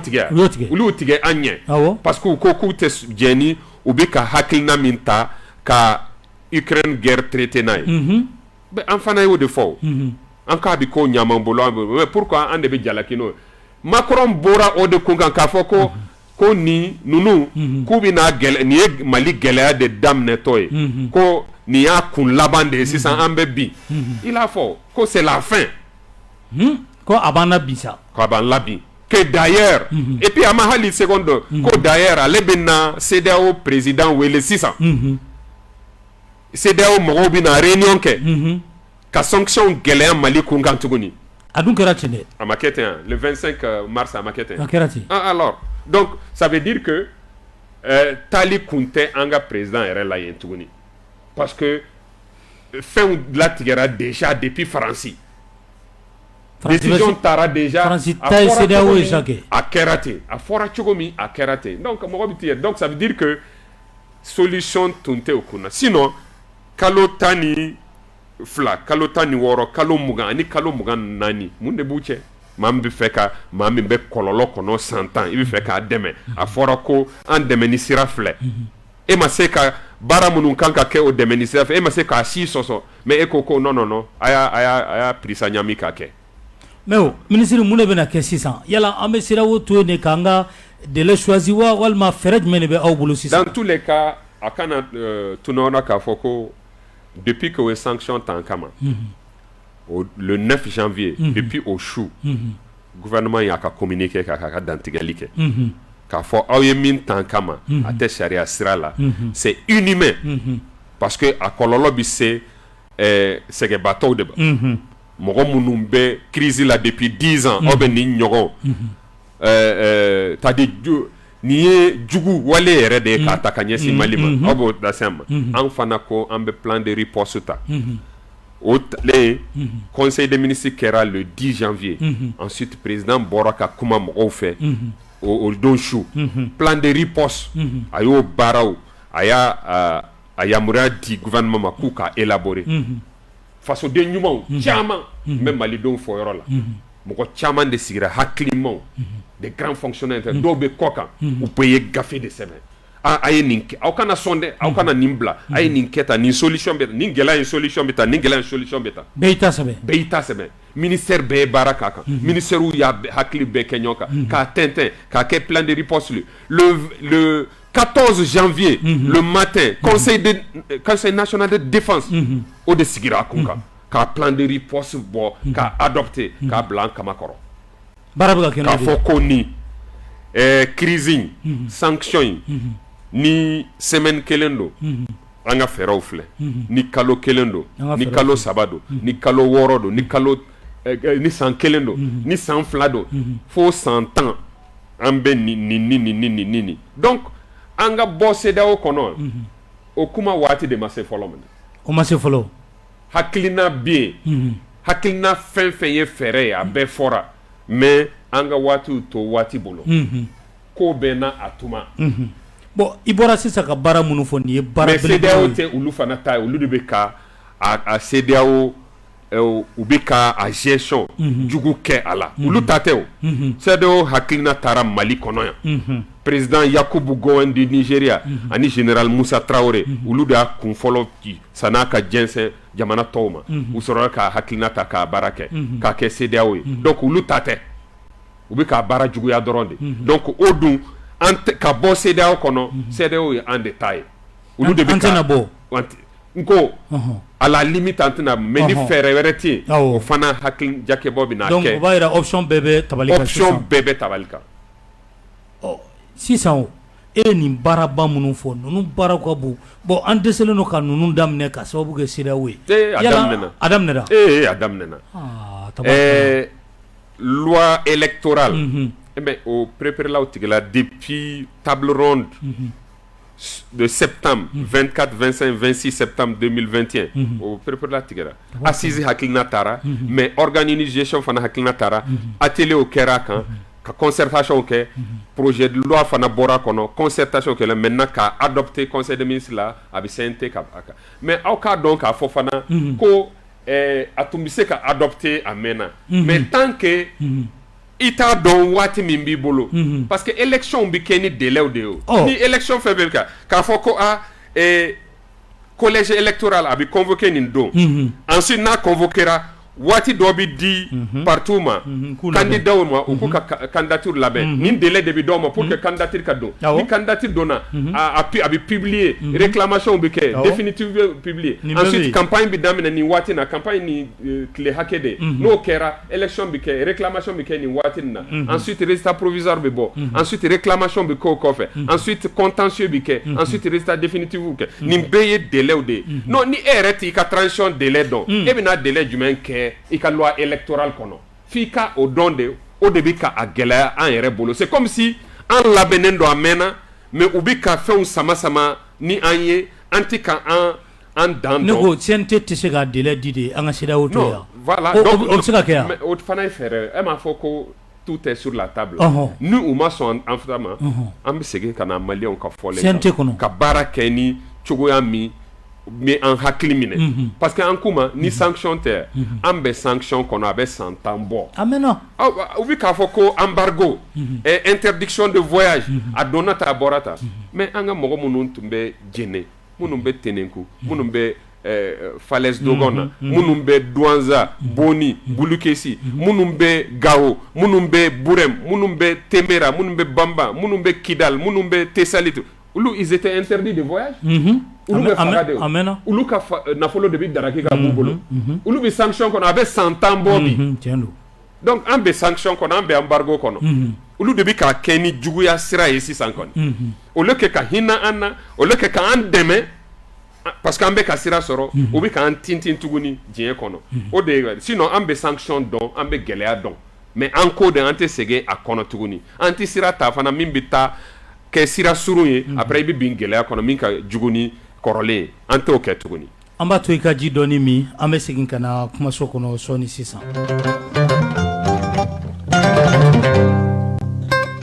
minisiri min ka ca ɲɛsinnen don jamana jɔsenkuraw olu sigilila sen kan ale de bɛ an bolokɔrɔ o la an bɛ foli k'a lase aw bɛɛ lajɛlen ma babu an bɛ a lajɛ ka taa n'a ye an y'a ye nin waati ninnu na fɛn min ye jamana bɛ marché cogoya mun na ka kɔrɔ n'o ye diɲɛmaa ka dɛmɛ ye an b'a ye o de ka ca ka kɔrɔ an ka jamana taabolo la yala dɛmɛ ninnu u bɛ sen na halisa diɲɛ bɛ k'an dɛmɛ bi. minnu bɛ k'u ban k'an dɛmɛ u bɛ k'u ban mais an teriw ka ca alhamdulillah tabarikala an teriw ka ca dɛ gɛlɛya talen ka ɲɛsin an ma aw yɛrɛ y'a ye ko fermeture de frontière sariyaw bɛ ka sɔsɔ parce que a bɛ diɲɛ sariyabaw kɔnɔ Nations Unies convention k'a fɔ ko jamana min bɔda t'a bolo kɔgɔji kan fermeture de frontière man kan na a bɛ sariya jamana min b'a ni kɔgɔji cɛ i tɛ se k'a bali a ka se ka a mago ɲɛ kɔgɔji la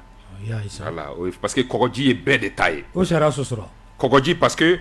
e ka frontière kɔgɔji o bɛ yen mais il y a les eaux internationales o diɲɛ bɛɛ de ta ye e tɛ se ka jamana tɔw bali o ma sɔrɔ donc o b'o kow sɔsɔ o m'o bɔ mais o fɔlen kɔ Guinée bi CEDEAO la Guinée ko a y'aw ka sanction ta Mali contre la mais ne t'a la Mali i bisimila port ye ne ta ye siraw ye ne ta ye port a la jateminɛ ko e ni Guinée bɛɛ kelen Mali Guinée a bɛɛ kelen port y'i ta ye siraw y'i ta ye minɛn fɛn fɛn ka di a la tɛmɛ Guinée fɛ Guinée ko ten Algérie y'o fɔ Mauritanie fana y'o fɔ an ka baara bɛ ka kɛ n'olu ye donc u tɛ se ka fiɲɛ tigɛ an na mais u bɛ k'a tigɛ sariya sɔsɔ de kan o y'olu kunko ye mais an kɔni teriw sɔrɔla mais teri minnu yɛrɛ u ka teriya digira mɔgɔw la minnu b'an kɔniya o de ye Russie ye parce que gɛlɛyaba min b'an kan o bɛ sara sukunda de o ye lutte contre le terrorisme lakanabaliya gɛlɛya de Mali kan Russie y'a bolo fila fa ko an mago bɛ mun na o sira fɛ an mago bɛ fɛn fɛn na o bɛ k'a d'an ma aw b'o sara kɔfɛ mais nin dɛmɛ kɔni ne b'o k'aw ye Russie la ko ten a banna donc ça veut e fana b'a miiri a bɛ avion minnu nana sisan o bɛɛ bɛ don o minɛn de kɔnɔ o bɛɛ bɛ don o minɛn kɔnɔ avion ani subahana fɛn wɛrɛw min bɛ jamana yɛrɛ kɛ jamana ye k'a tɔ bɛ ka na a tɔba bɛ ka na nin ye fitinin dɔrɔn de mais ni an bɛ ka wari de don a la wari bɛ don a la nafolo bɛ don a la mais teriya kanu fana b'a la Mali tɛ jamana gansan ye o u bɛ Mali dɔn Russie bɛ Mali dɔn a b'a dɔn maa minnu y'an ye donc o de kama u kow b'an dɛmɛ mais Russie dɔrɔn tɛ o Chinois b'an dɛmɛ Turkiw b'an dɛmɛ Iraniens b'an dɛmɛ aw ye premier ministre yɛrɛ bɔra Qatar ani arabu jamana caman Kuwait fɛnɛ a bɛɛ ko u b'an dɛmɛ Afrique jamana caman u k'u b'an dɛmɛ an mago bɛ min na n'u bɛ se ka min kɔni kɛ u b'an dɛmɛ n'o hakili ye donc an tɛ ka a bɛ gɛlɛya dɔrɔn de mais an tɛ ka siran an bɛ bɔda sɔrɔ minnu fana bɛ ka gɛlɛya ta ka ɲɛsin ma CEDEAO kunda u t'u yɛrɛ bolo de o ka faamu u t'u yɛrɛ bolo u se tɛ parce que a caman bɛ yen Faransi de ka lasigidenw don e yɛrɛ ka élection kɛcogo ye sanction bɛ ka taa an kama min kun kan min ye protocole sur la bonne gouvernance et la démocratie mais o bɛ troisième mandat kɔni yan k'a fɔ ka constitution kɔni mais o caman bɛ ka kɛ a caman kɛra ni a fɔra bonne gouvernance ni mauvaise gouvernance kɛra wariw détournera CEDEAO tɛ foyi kɛ pourtant o de bɔra M5 kɛlɛ kan fo fanga binna o de bɔra kɛlɛ wɛrɛw kan fo Guinée président binna o de bɔra kɛlɛ kan fo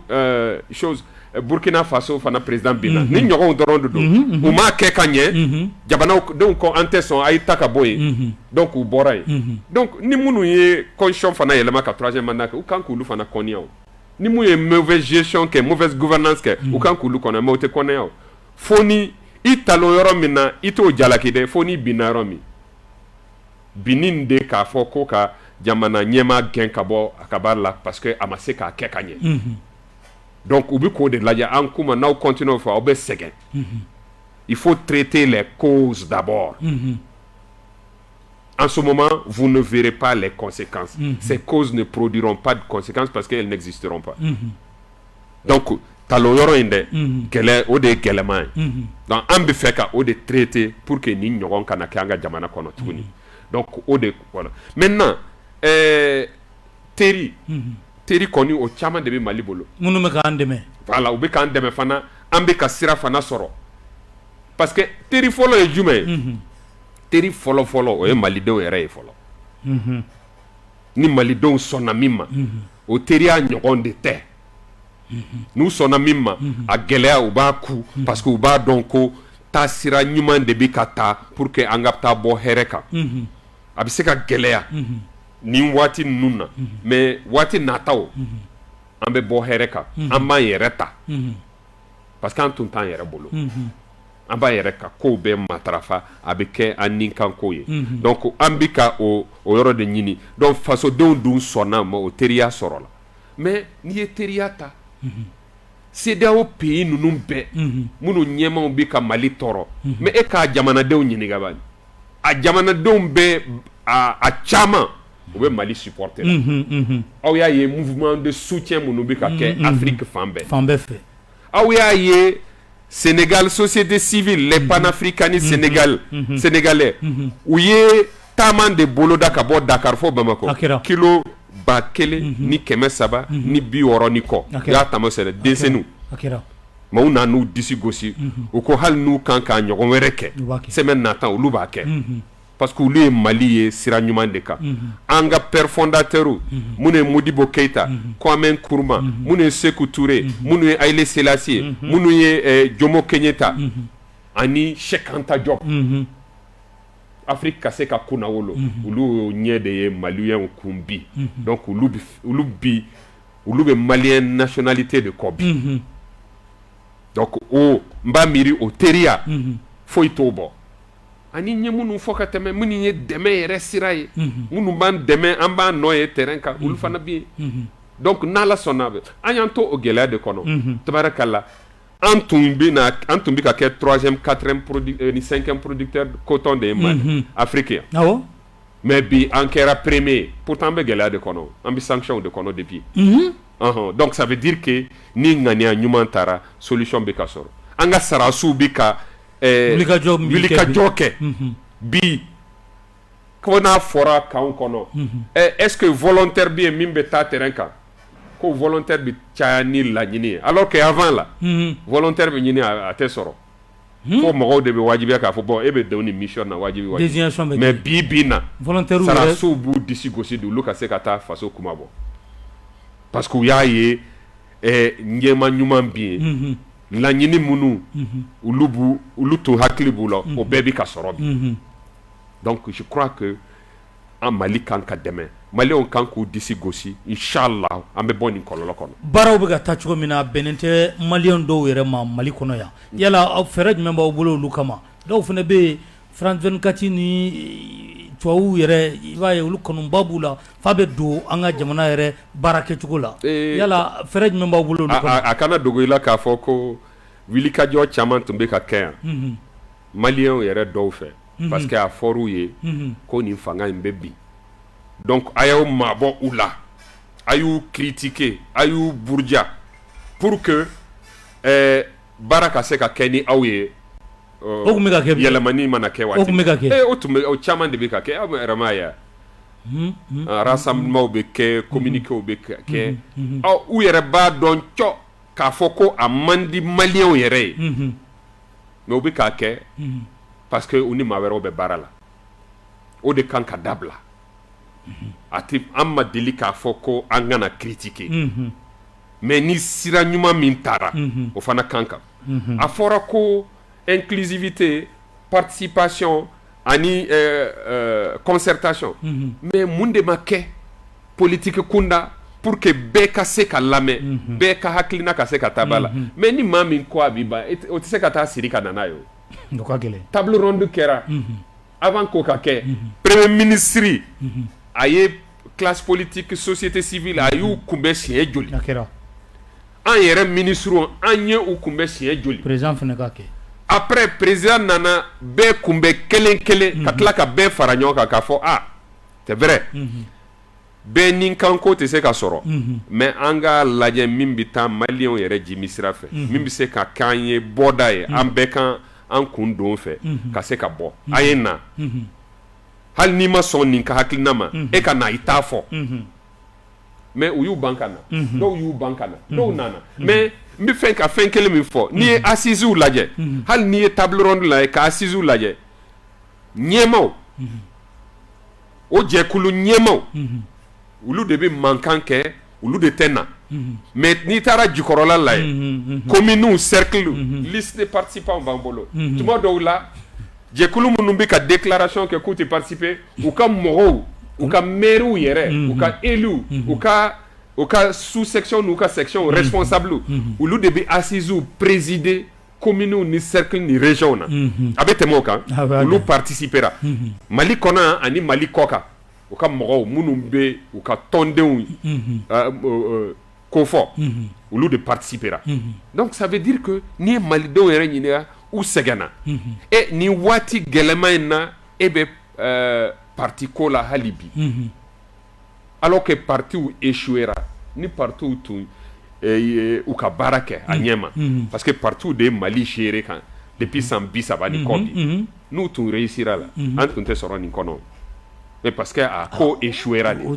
donc n'an ko ko an k'a dilan kura ye bɛɛ kan ka i dusu faga k'a fɔ ka jisuma dɔ ɲigin koliji la voilà nin ɲɛn'an bolo mais nin fana tiɲɛn'an bolo an bɛɛ b'an bolo di cogo di ɲɔgɔn ma pour que k'a dilan kura ye pour que an kana segin nin kɔlɔlɔ kɔnɔ tuguni n b'a miiri o de kan ka kɛ bɛɛ hakilina ye mais puisque fɛn wɛrɛw bɛ yen tu sais que ne yɛrɛ ye caman ɲininka ne ko mais aw kɛra jamana ɲɛmaaw ye yan aw kɛra premier ministre ye yan aw kɛra ministre ye yan donc an bɛ ka ban min ma bi ja aw tun sɔnnen don nin de ma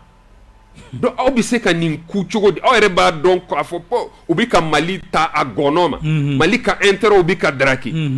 an ka fɛnw bɛ ka tiɲɛ foyi tɛ ka matarafa mais comment aw sera ka dɔn i tɛ nin ye dɛ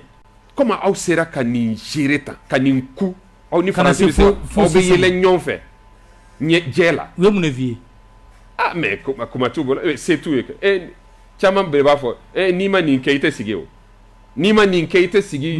Mali jamana ɲɛmaa la minnu fana bɛ Côte d'Ivoire bi minnu bɛ yɔrɔ wɛrɛ Benin wo a Togo wo a bɛɛ i sigilen don nin kɛ Niger t'a la kɛ fa bɛ ɲini ka wuli olu la wallahi sani olu ka kɛ Mali dɛmɛbaa ye Mali kɛra alors que crise bɛ an de kan zone du Liptako Gourma zone des 3 frontières a gɛlɛya bɛ an de kan ni an ma ɲɔgɔn kan fɔ ka ɲɔgɔn dɛmɛ mais olu de bɛ ka Mali buruja ça veut dire que u bɛ ka baara kɛ mɔgɔ minnu y'u lasigi ye u bɛ k'o baara de kɛ ne ko u bɛ ka nɛni minnu ta k'an ka jamana sɛgɛrɛ u tɛ jaabi de ya u bɛ jaabi mais ni e jaabira a bɛ fɔ ko e de fana ka kuma ka ca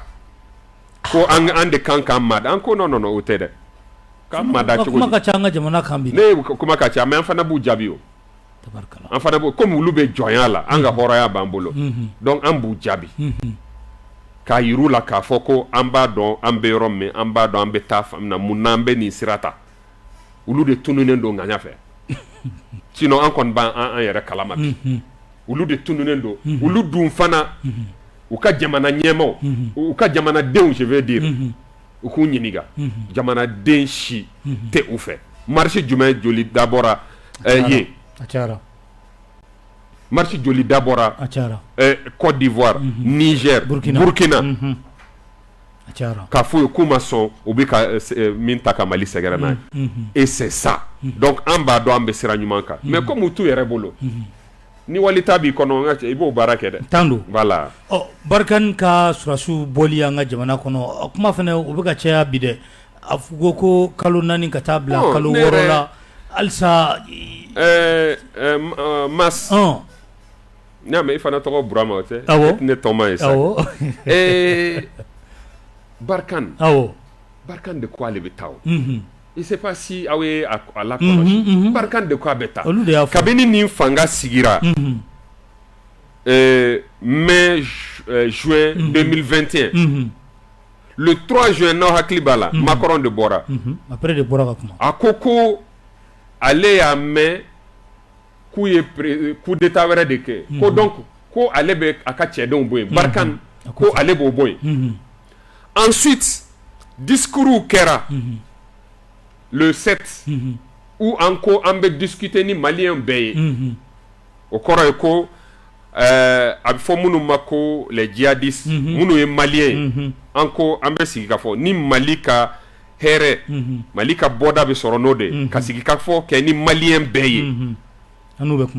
kuma du moment que Mali an yɛrɛ ye sigi ka minnu yɛrɛ ye ko kun tigɛ depuis 2012 min ye Emenela ni a tɔɲɔgɔnw ni fɛnw bɛɛ an ma sigi ka fɔ kɛ n'o ye fo ka gafe signer n'olu ye olu de nana ni gɛlɛya ye cogo di maa wɛrɛ minnu bɛ o baara kelen na an tɛ sigi ka fɔ kɛ an ko an bɛ sigi donc Faransi président tilala ka bɔ o kun kɔrɔ k'a fɔ ko donc ko c'est fini ale b'a ka troupe olu ni gouvernement min bɛ terroristes bɛ sigi ka kuma olu bɛ se ka baara kɛ donc ale b'a ka cɛdenw bɔ ale de m'a fɔ est ce que après de y'a fɔ an m'u gɛn o après a ye menaces bɛɛ lawale a ko olu bɛ taa an ko ma aw bisimila a ye taa après nin kɛlen kɔ sanction ninnu kɛlen kɔ k'u bɛ taa ko mais ko yan ni kalo 2 kalo 6 an ko non aw bɛ taa sisan n'a janyana dɔrɔn a janyana aw de yɔrɔ aw bɛ taa sisan ok parce que n y'o de f'i ye o bi juru de bɔ an kan na parce que olu de bɛ k'an ta an gɔnɔ an bɛ ka biɲɛ min ɲini olu de senkala dalen don a kan olu sen dalen don a kan donc ni olu taara kɛnɛ de bɛ bɔ an ye an ka sarasiw b'u ka baara kɛ ka ɲɛ parce que bi na ne na fɔra ne de n tɛ ka kuma gouvernement tɔgɔ la nin ye e yɛrɛ ye ne a ma dogo n na don kelen k'a fɔ ko nin terroriste ko in nkalon de don Faransi ka éléments de don terroriste ninnu ale bu ne ni i y'a ye ko tun bɛ yɔrɔ jan min ye nord ye n bɛ ka kuma ni yɛrɛ de ka tɔgɔ awɔ ni yɛrɛ ka kuma n droitlen don ka n ka hakilina fɔ tan don a ma daminɛ bi fana tun b'a fɔ an y'a fɔ a mɛnna an tun bɛ nin accord ko kɛlɛ la tan don ne ko accord signé na hali bi Mali tun bɛ sama-samani na u ko maliyɛnw ma hali bɛ aw bɛ kɔrɔn fɛ ko kuma na a ma bila aw bolo de u ye terroriste ta hélicow la ka n'u jigin Mopti région na Faransi Allahu akbar ni mɔgɔw bɛ kuma minnu bɛ kadɔ duguw la minnu bɛ fila olu de b'a f'i ye ko terroriste taara kana jigin ni attaque kɛra bi u b'a fɔ ko kunna sini hélico jiginna ye Allahu akbar o kɛra o siɲɛ mato da dɔn yɛrɛ ne ye Mopti ka de donc Koro n ka mɔgɔw bɛ yen Banɲagara n ka mɔgɔw bɛ yen Douentza n ka mɔgɔw bɛ yen Bankasi n ka mɔgɔw bɛ yen fan bɛɛ n ka mɔgɔw bɛ yen donc mɔgɔw bɛ yen u b'a fɔ ko u nana ka fɛnw dɔw ci u jiginna kungo kɔnɔ o tile kelen kɔfɛ tile fila kɔfɛ Doni dugu attaquera a jenina mɔgɔw fagara o caman de kɛra donc olu de n bɛ mɔgɔw dɔn aw y'a ye an ka kan dɔ de la ka attaquer Jura mais c'est eux qui sont allés hélico de bi ka jigin ye ka motow lajigin ka minɛnw lajigin ka bɔ hélico kɔnɔ olu bɛ na an ka mɔgɔw attaquer Faransi fɛ ne ka mɔgɔw bɛ Gaci Lumo bi o bɛ fo yen kɔnɔna la Yuwaru kɛrɛfɛ n ka mɔgɔw bɛ Yuwaru bi n bɛ mɔgɔw dɔn Tɛnɛnku bi ni kibaruya min bɛ d'i ma i b'a dɔn k'a fɔ olu de don mais o kelen Mopti ta kelen an ma ɲina nord kɔ an ɲinana mais nord fana mun de tun bɛ ka kɛ yen a fɔra Mali saraso ye bon aw tɛ tɛmɛ yan en effet c'est fini a tɔ o t'aw ɲɛ sira la dugukolo in an tun y'a kalifaw la bi an de nana nɔfɛ o de tun don hali Kidalikaw hali nordkaw les Touaregs les Arabes et autres a bɛ f'u ye yɔrɔ dɔw bɛ yen aw kana taa dɛ ni maa min taara fana i b'i yɛrɛ bolo aw yɛrɛ y'a ye MNLA ani SEMA ni u ye communiqué joli kɛ k'a fɔ k'u ye u ka mɔgɔ dɔw fagara Barkhane fɛ yan u ka mɔgɔ dɔw fara mais oui c'est parce que u ɲɛ taara da fɛn de kan u ɲɛ man kan ka da min kan n bɛ ka kuma ni yɛrɛ de ye tan sa nin gansan de kɛra donc bi an ko an bɛ fu siri o la a ye taa aw ka bɔ yen n'aw taara aw bɛ kɛnɛ de jɛya an ye an bɛ se ka nin kɛlɛ kɛ ka ɲɛ. Même les attaques qui a eu lieu là ces derniers temps mais on sait que armement mun b'u bolo an t'a dɔn u bɛ se k'a sɔrɔ yɔrɔ min Mondoro ta yan Mondoro ani Tessit ta fɛnɛ ani Ndiliman nin bɛɛ u bɛ bɔ min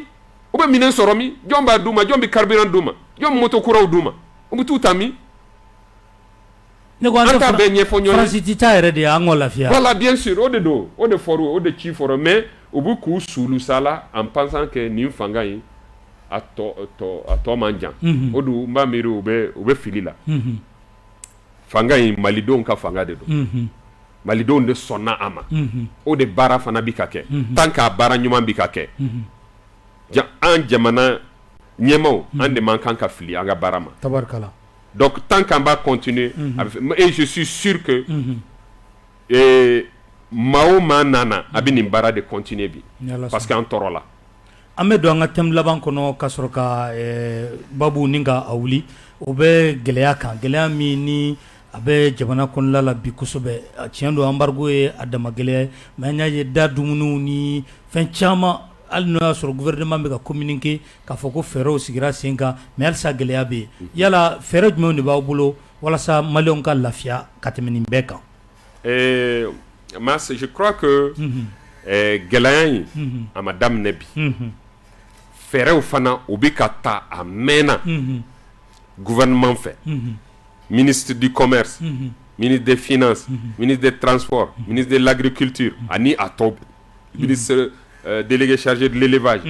ani a ministère caman u bɛ ka baara kɛ pour que ni an ka se ka an ka dumuni ko an ka se k'u matarafa ka ɲɛ n b'a miiri fana a ɲɛfɔli caman de bɛ ka kɛ parce que gɛlɛya in a caman tɛ embargo ye dɛ a caman t'o ye dɛ non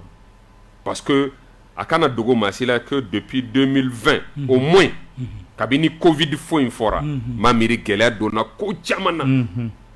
o kelen de bɛ ka continuer ensuite pénurie a nana don sukɔrɔ ko ani tulu ko la mais tulu ko c'est parce que minnu bɛ a tulu produit olu de t'a kɛ tuguni tulu tun bɛ bɔ yɔrɔ caman ka na a tɛ na tuguni donc o ye a gɛlɛya yɔrɔ dɔ ye ensuite Ukraine guerre o fana nana don a la carburant ko o ɲamina a fɔ min ma ko alakama min de don buru dilan na diɲɛ fan bɛɛ fɛ a caman bɛ bɔ Russie ani Ukraine yɛrɛ donc olu dun bɛ guerre la donc m'a miiri takasegin gɛlɛya bɛ yen parce que guerre bɛ yɔrɔ dɔ la bi hali a bateau tɛ se ka tɛmɛ ainsi de suite donc ninnu bɛɛ n b'a miiri ɲɛfɔli de bɛ ka kɛ mais a ɲuman ye min ye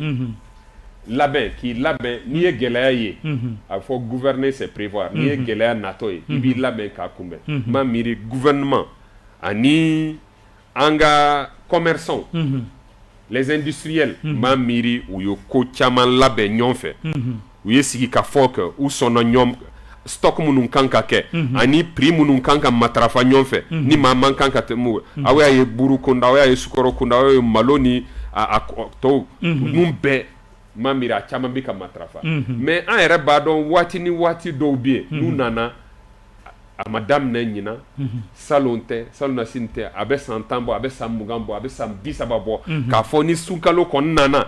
fɛn dɔw bɛ yen gɛlɛya bɛ se ka d'u la mais wulikajɔ de bɛ kɛ pour que ka mɔgɔw hakili lajigi k'a fɔ an ka hinɛ ɲɔgɔn na an ka se ka fɛn dɔw matarafa pour que nin kalo barikama ye an ka kɛ an ka hinɛ fantanw na m'a miiri o fana baaraw bɛ ka kɛ donc mais k'a fɔ ko dɛsɛ yɛrɛ de bɛ yen pepepe m'a miiri bi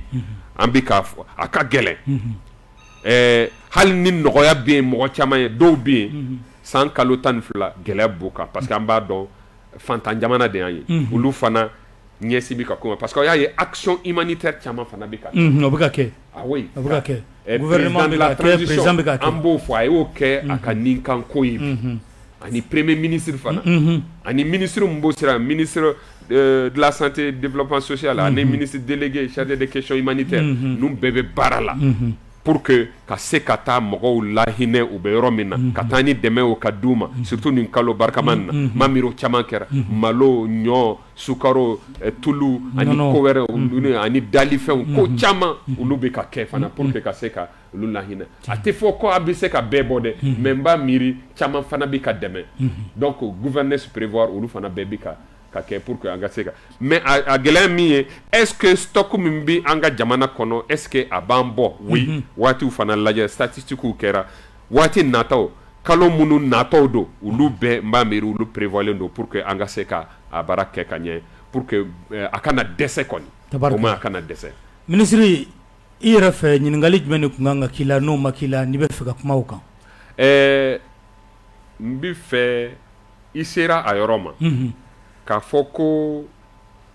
refondation a baara tɔ ye jumɛn ye assise kɛra est-ce que a danna assise ma m'a miiri n y'o fɛsɛfɛsɛli kɛ a ma dan assise ma kabini assise rapportw dira hakili jakabɔ kɛra pour que k'a bayɛlɛma k'a kɛ baara ye cadre stratégique de la refondation plan d'action min tengunen don o la pour que k'a kɛ baara bolo ye gouvernement kunda jɔn ni jɔn de bɛna baara kɛ waati joli la jɔn ni jɔn de bɛ far'u kan k'a baara kɛ olu bɛɛ bɛ ka fɛsɛfɛsɛ a bɛna kɛ o cadre stratégique ye o bɛ adopté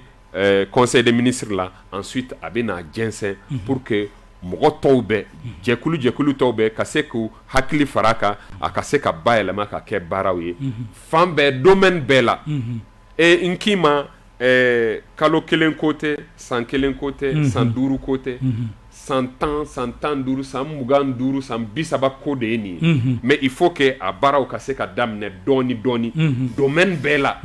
domaine bɛɛ concerné don fɛn fɛn bi kɛ maliden hamina ko ye o bɛɛ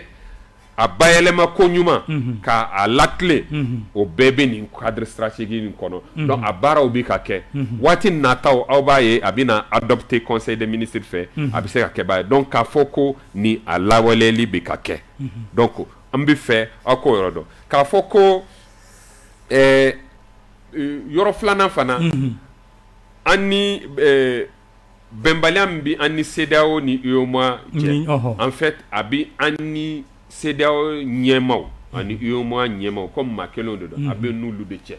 mais olu fana u bɛ ka CEDEAO ni UEMOA sariyaw de sɔsɔ ka an sɛgɛrɛ n'o ye k'a fɔ ko an de bɛ fili la o tɛ dɛ mais olu de bɛ a la ok parce que ni coup d'état kɛra ka ban a kɛra koyi mais o de kun kan aw bɛ fɛ ka jamana yɛrɛ hakili a ninakili minɛ o ye fɛn wɛrɛ ye dɛ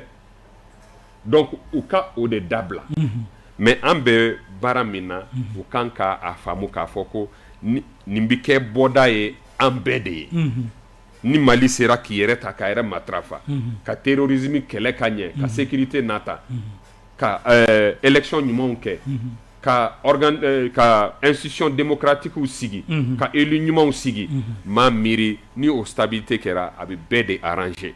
d'ailleurs bɛɛ bɛ se ka a lajɛ k'a kɛ Mali y'a kɛ cogo min sans ka u ka taa coup d'état lɛ mais n'u ma u kɔlɔsi nin coup d'état kelen min kɛra an fɛ min kɛra Guinée min kɛra Burkina min tun bɛna kɛ Guinée Bissau u k'u janto a ma ban dɛ maa o maa tɛ sira ɲuman kan ni m'i janto a bɛ kɛ i fɛ. Allahu akbar. Yala nin ye yuruguyurugu kɛlɛ bannen ye an fɛ yan. Ayi yuruguyurugu kɛlɛ nin y'a daminɛtɔ yɛrɛ ye. A dun jɔra dɛ. Non a ma jɔ. Pourtant baaraw de bɛ sen na. Yuruguyugu aw y'a ye rapport minnu tun bilala kɛrɛfɛ olu de taara k'u yuguyugu k'u di parquet ma pôle économique et financier ma pôle économique fana pour que a ka se ka baara kɛ ka ɲɛ fɛɛrɛw ka d'a ma aw y'a ye a loi changera il y a eu une nouvelle loi une nouvelle politique pénale o kɛra parquet minnu bɛ a baara kɛ olu fana ladilenna ka ɲɛ juge minnu kan ka dɔ la spécialité kura faral'u kan pour que u ka se k'o baara kɛ n'olu y'a baara kɛ u bɛ k'a tɛntɛn mais i k'a kɛ ka ɲɛ o la ni a ka bɔda ɲuman fɛ i ka procédure yɛrɛ kana tiɲɛ i b'a kɛ ni hakilisigi ye mais bi bi in na mɔgɔ caman bɛ yen minnu tɔgɔ bɛ rapport ninnu kɔnɔ minnu nɔ kan ka minɛ parce que u tɔgɔ donna baara jugu kɛcogo la mais u caman nana u welela u nana u bɛ taa wari sara u bɛ ka wari sara tabarikala u bɛ ka wari sara tabarikala parce que a dabɔra o de kama fana mɛ c'est pas que ka mɔgɔ minɛ dɔrɔn k'a don kaso la n'o yɔrɔ fana kan ka kɛ jugement de b'o kɛ aw k'a dɔn k'a fɔ gouvernement ka baara ti o ye gouvernement ka baara ye min ye l'initiative des poursuites i bɛ poursuites kɛ ministre de la justice garde des sceaux ale bɛ se ka instruction di procureur ma nin dossier in dayɛlɛ jɔn de kan ka wele o bɛ se ka wele ka na mais k'a nɔ minɛ k'a bila kaso la o ye juge indépendant de ka baara ye juge d'instruction ani juge o siège olu de ka baara ye ministre gouvernement président premier ministre u se tɛ olu kan u tɛ se ka foyi yamaruya foyi di olu ma ka ordre foyi di olu ma donc n'olu fana n'u y'a fɛsɛfɛsɛ ni min kan ka nɔ minɛ o nɔ bɛ minɛ ni min kan ka poursuit non détenu o fana bɛ poursuit non détenu fo jugement ka kan ka kɛ ɲangi min kan ka da tigi kan o fana bɛ da kan tabarikala donc o fana bɛ sen na hali an filɛ émission min na sisan an bɛ groupe de sanfɛ kuranko fɛɛrɛ jumɛn b'aw bolo ka solution sɔrɔ a la kuranko in en fait ni a fɔra a mɛnna nin waati in na funteni bɛ yen charge ka ca an dun an b'a dɔn an ka courant a t'an bɔ courant bɛ bɔ sira caman fɛ groupe ok centrale électrique olu bɛ yen a bɛ fɔ minnu ma fana centrale hydroélectrique minnu ye barrage ye Sotiba an kɔrɔ yan o dɔ bɛ yen min ye Manantali ni Goyina ni Felu ni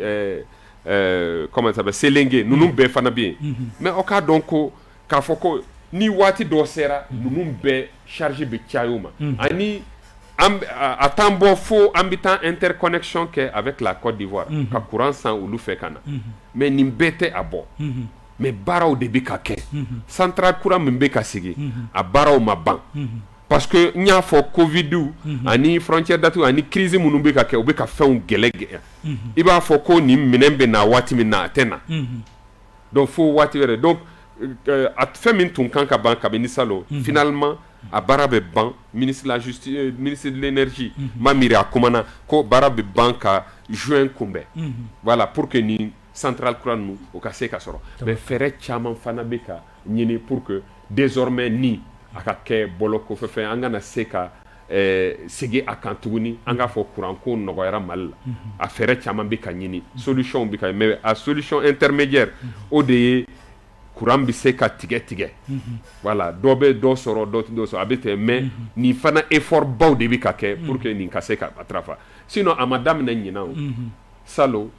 san min tɛmɛna o kan san min tɛmɛna a bɛ 100 ans bɔ 101 min délestage ma kɛ an maliyɛn dama de bi an b'a dɔn donc fɛn tɛ k'a fɔ ko c'est propre à cette transition k'a fɔ ko nin crise in de y'a kɛ nin crise in m'a kɛ fɛn wɛrɛw de don sanction m'a kɛ fɛn wɛrɛw de a gɛlɛya kɔni a bɛ et puis jama bɛ ka caya consommation bɛ caya branchement bɛ ka caya o de don parce que ni jamana yɛrɛ bɛ barika sɔrɔ nin de don don o don les gens ont besoin de plus de consommation mais an b'a dɔn pour que an ka développer il faut que courant ka se ka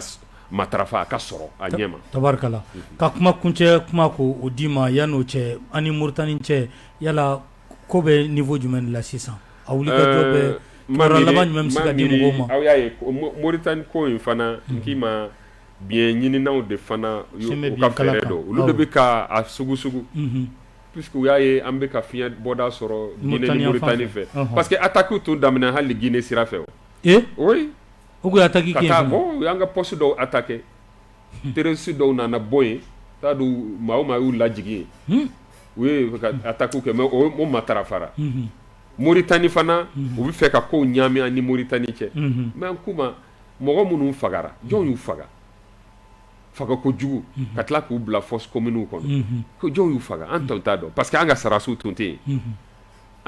an ka sarasiw ka opération de bi yɔrɔ min ani o yɔrɔ mɔgɔ ninnu faga yɔrɔ min na o cɛ ka jan donc maintenant a kɛra cogo di an k'a lajɛ ɲɔgɔn fɛ ji ɲɛma jɔlen na il faut pas que u ka an bila fili la an ka ɲɔgɔn cɛ tiɲɛ a bɛ a gɛlɛya n'an cɛ tiɲɛna a gɛlɛya bɛ da an fila bɛɛ de kan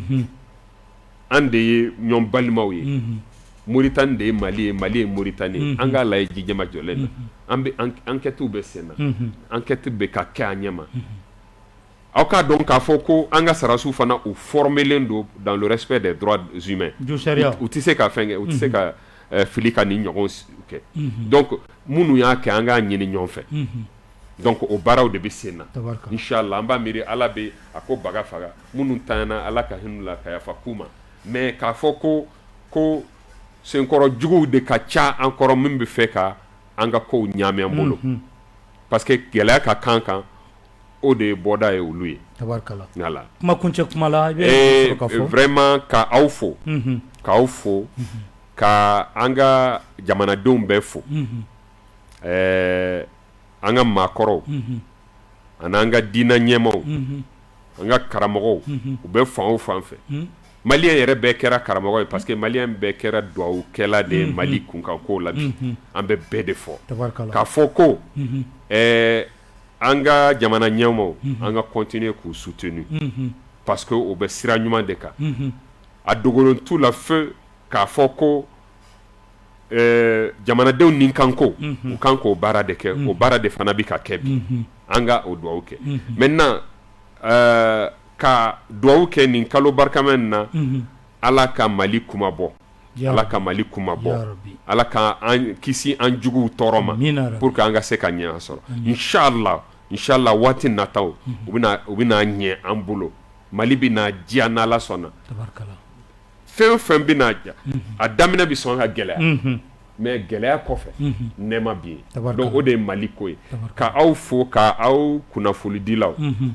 aw bɛ radio so kɔnɔ telew ani bɔlɔlɔw kan k'aw fo kosɛbɛ aw bɛ cɛsiri min na pour que ka malidenw kunnafoni donc n bɛ fɛ ka nin de fɔ ka gouvernement ni transition institution mɔgɔw bɛ ka bɛɛ fɔ k'a fɔ ko bolodi ɲɔma o de b'a to an bɛ se ka bɔ nin gɛlɛya kɔnɔ donc bɛɛ k'i jija o la n bɛ fɛ ka africains fana bɛɛ fɔ minnu bɛ ka dugawu kɛ Mali u bɛ ka dɛmɛ inchallah an bɛ bɔda sɔrɔ hakɛto bɛ nin kira sallallahu alaihi wasallam. Anw yɛrɛ bi i fo kosɛbɛ i ministre-lama ka sɔn ka n'i sigi ka an ka ɲininkaliw jaabi o diyara an ye kosɛbɛ Ala ka baara min na kalifalen don aw la a kuncɛko ɲuman Ala k'a di aw ma Ala ka Mali kisi ka lamɛnbaa bɛɛ lajɛlen fo ani an tun bɛ bɔlɔlɔsira minnu fɛ ka bɛɛ lajɛlen fo Ala ka Mali kisi wassalam.